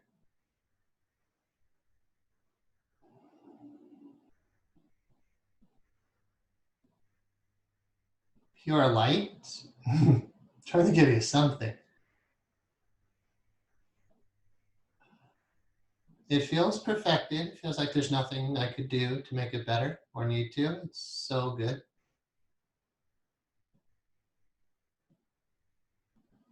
I feel child of God energy here in a big way. A son, however you see it, if you're a man, woman, whatever, but son, daughter of God. Remember, Amma, Abba, God is father, mother. You have that in you as well, by the way. And mostly, for the simple practice, we're breathing up the back central channel, looping the energy over the head. It's organic. It flows by itself when it's open and clear. I don't really have to do anything anymore.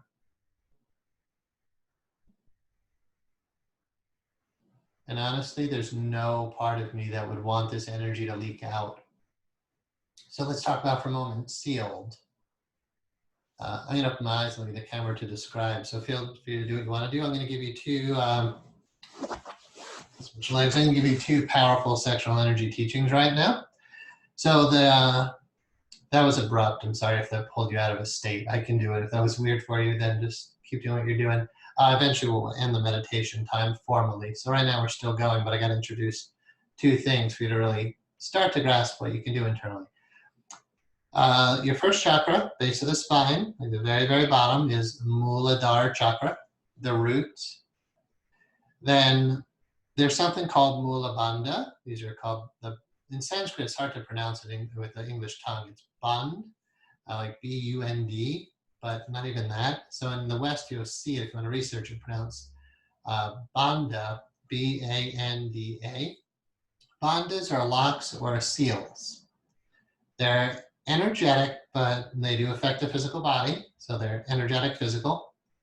Mula Bandha is root locking. You're sealing the first chakra energy off. Kegel exercises, for women who have done that, I haven't, but as I understand, Kegel is kind of like this. I'm going to describe it with my hands. You might open your eyes if that helps to see.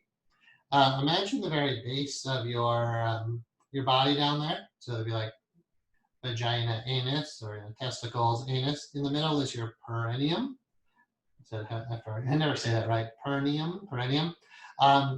Imagine you're like pulling up as if there's like fabric and you're lifting up a little bit. I'm pulling up in that area. It's kind of like stopping urinating. But I'm like, the muscles that are not, it's not intense, it's gentle, but I'm gently tensing those muscles. And I'm pulling up. I can feel it in the perineum moving forward to the testes. And like all that sexual energy is locked. And it's being pushed up using what's called Mula Bandha. You can research it. It's very hard to describe. But it's so good because now that energy is forced up my spine. It can't go, it doesn't leak out. It wants to go up now. Now, so that's Mula Bandha, locked at the bottom. Then Uddiyana Bandha. I'll open my eyes again. This is why I like kind of having, where you can see my physique more. So you got your obliques, right? And your rectus abdominis. When we pull Uddiyana Bandha, we're locking this whole area by pulling this up. I'm trying to use my hands to show you. This is in and up motion. And it's kind of like you're pulling your obliques, but you got to keep your belly soft so you can breathe. So the center actually stays softer, but this Uddiyana Bandha pulls up. So when you pull Uddiyana Bandha, pulling up in these muscles, it grabs Mula Bandha. So if you watch my hands, I'm pulling up and locking. It's like an ascending triangle that seals there. Then it goes up the spine or up the back if you want to see it that way. And so I think you get what I mean, but you can research these. Again, Mula Bandha, root locking. Uddiyana Bandha is called upward rising. So lock at the root.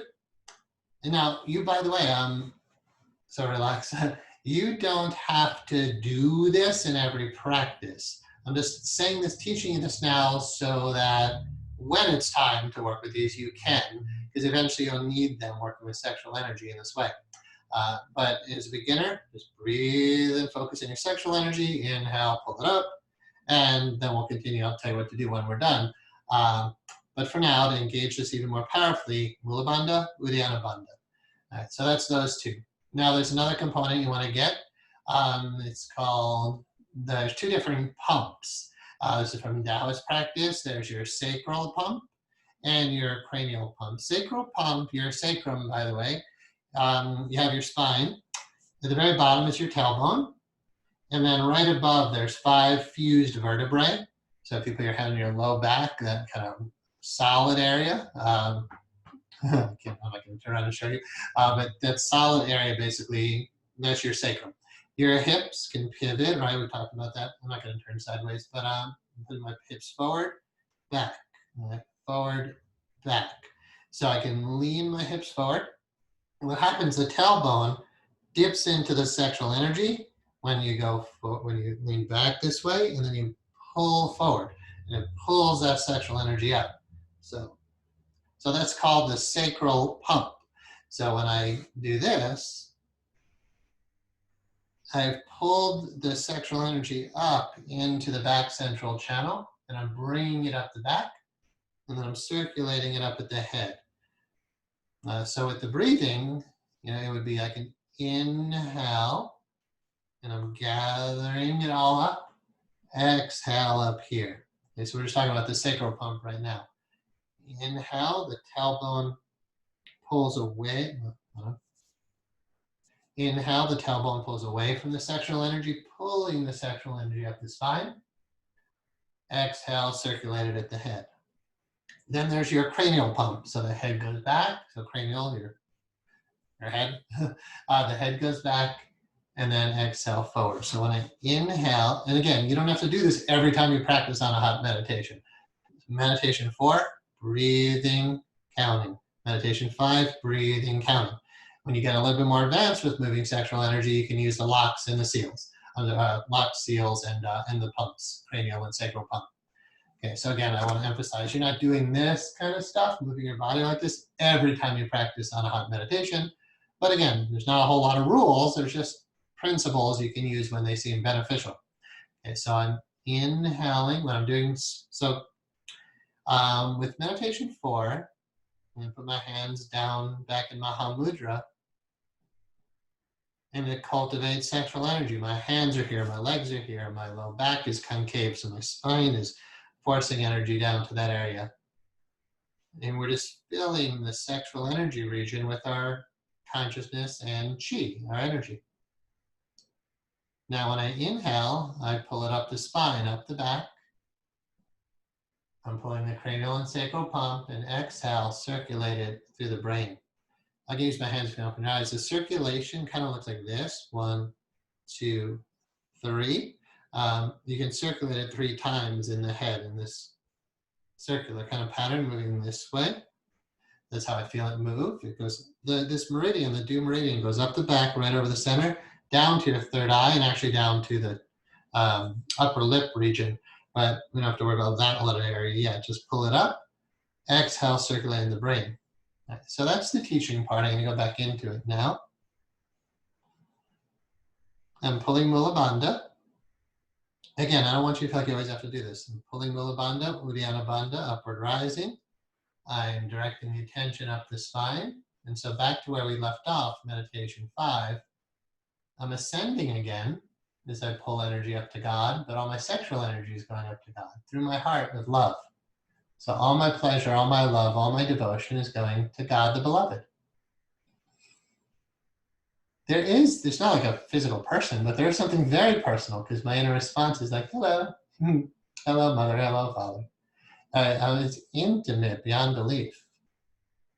That's what Rumi said. We are intimate beyond belief.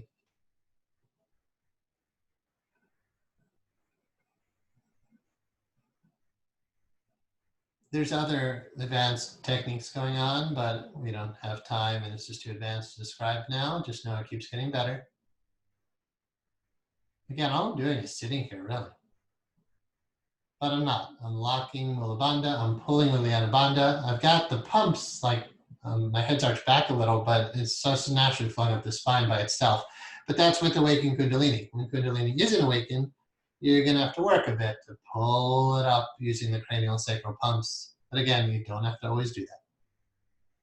All right, I'm going to send back up there with the sexual energy. We'll just talk from that place, and then we can start to wrap it up.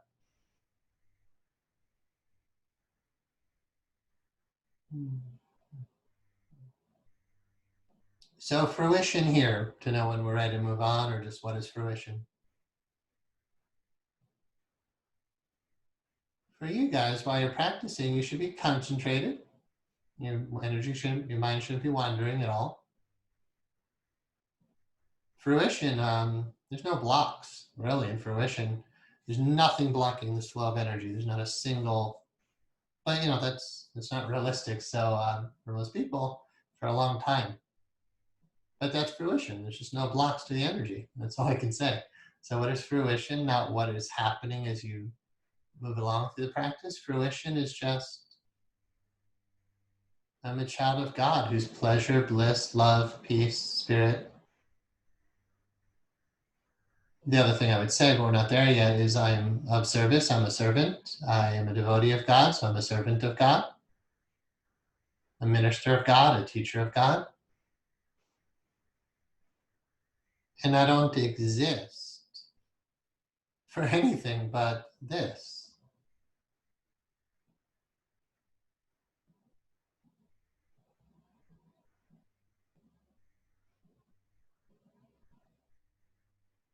And really, fruition is you're being made love to by God.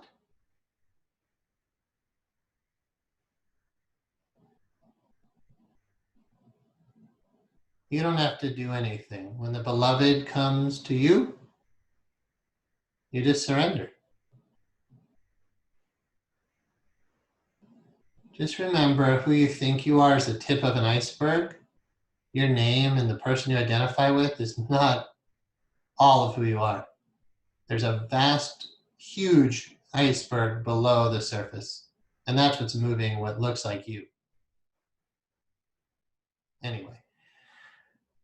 So how do we end this? It doesn't really end. Like I said, it's active and it stays on all the time, but we have to continue with our day. So I'm going to start pulling my energy down. I'm not going to stay ascended with this much sexual energy. So I'm going to put my hands back to Maha Mudra.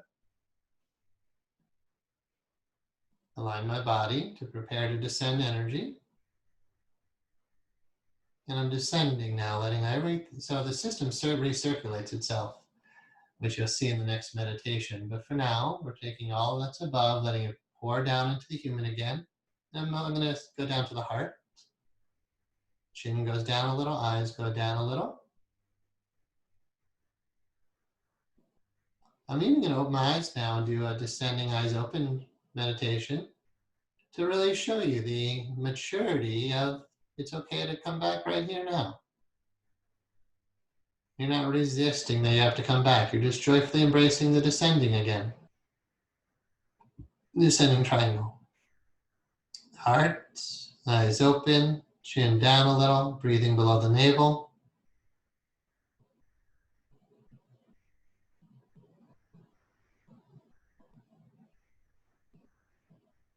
And now I'm just sitting here, but for practice, do heart, hara or heart, or just both, like be here. Don't go down to the sexual energy now. And if anything, I wouldn't say this. When we're done, just you're not thinking of sexual energy anymore, unless you are. But you want to continue with your day. You got to go to the office. You got to be with your family. So when you come back down, just keep it in the heart mostly, and live from your heart. If you like, you want to be a bit more grounded, come down to your hara, but don't come down to your sexual energy again when you're going to continue with your day. Okay, so that's how that would end. I'm going to take all of this down to my heart, and then when I'm done, I bow out of practice. And that was just sitting practice. But then my practice is going to be getting to the chair practice and talking to you on the computer practice. Before I get up, let me just take a moment, see if there's anything else I'm going to say that Spirit wants to say.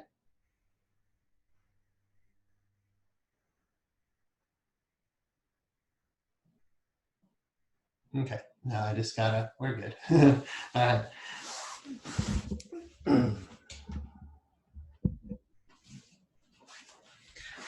Oh, that was good timing. We got about 10 minutes for a 3-hour class. All right, great. So somebody so ask questions. Somebody in the chat, let's be sure it focuses, there we go. All right, yeah, somebody said in the chat pod, pull the energy up on the inhalation. So now hopefully you get a sense of how it goes. Meditation 4, we're breathing in and out into the sexual energy. Meditation 5, we're pulling it up, circulating in the head. And we could use all sorts of different techniques to work with that energy. All right, let's see, let's hear from you guys. But that should be it. I feel good that we made it through everything in 3 hours that I needed to share.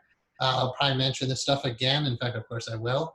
But next week, I feel pretty good about saying we'll move on to meditation 6, the 6-pointed star, which is the essence of the whole system. So if you're grooving on this stuff, you definitely want to be there for that, or watch the recording, of course. Someone said, and please, I'd like to hear your comments or sharing your questions. Someone said, I felt chills from crown chakra going down my back spine to the base. Then I felt like I was holding my desire to urinate. Well, maybe you had to pee. I don't know. You said, what's the correct feeling? Maybe you had to pee. English is not my first language, so I'm not sure I'm expressing it correctly, she said.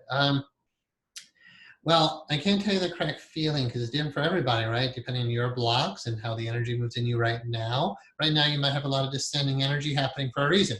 Maybe you're more of an ascending phase for a reason. Maybe it's more heart-centered.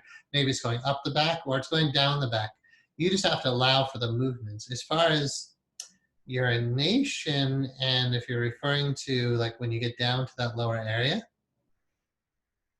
the only, like sometimes I'm going to say pent up sexual energy, or like if you do feel like you really need to release yourself that way, sometimes it feels like you have to pee, but you're a human, as far as in meditation, no, like this, well, I don't know. I mean, when you're around, like when somebody is feeling sexual energy, if you said, what are you supposed to feel? I don't think there's any answer about supposed to, but I would say if you have to pee, go pee. All right. So I said, I don't have any feeling now, so I did not have to pee. Okay, gotcha. I don't know, honestly, because again, everybody's system is so individual and so unique. All right. So, yeah. Great. Someone said amazing flow and emotional energy, very loved. Right on. So yeah, I think you're getting a sense now of how precious, how unique this system is.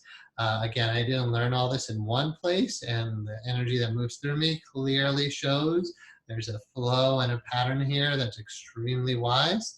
So yeah, just during this week or more, of course, now you got a lot of cool stuff to work with. Descend, heart center, spirit, third eye, crown. Pull that down to the sexual energy. Enjoy that for all it's worth, for what it is. Pull it back up, and then after a while, when you're done, be sure to descend it back again to your heart, down to your body. All right. I'm not seeing a lot of chat from you guys, so I'm going to stop recording, and then after that, of course, I'm still here for you. All right. So thank you, everyone, and enjoy your practice.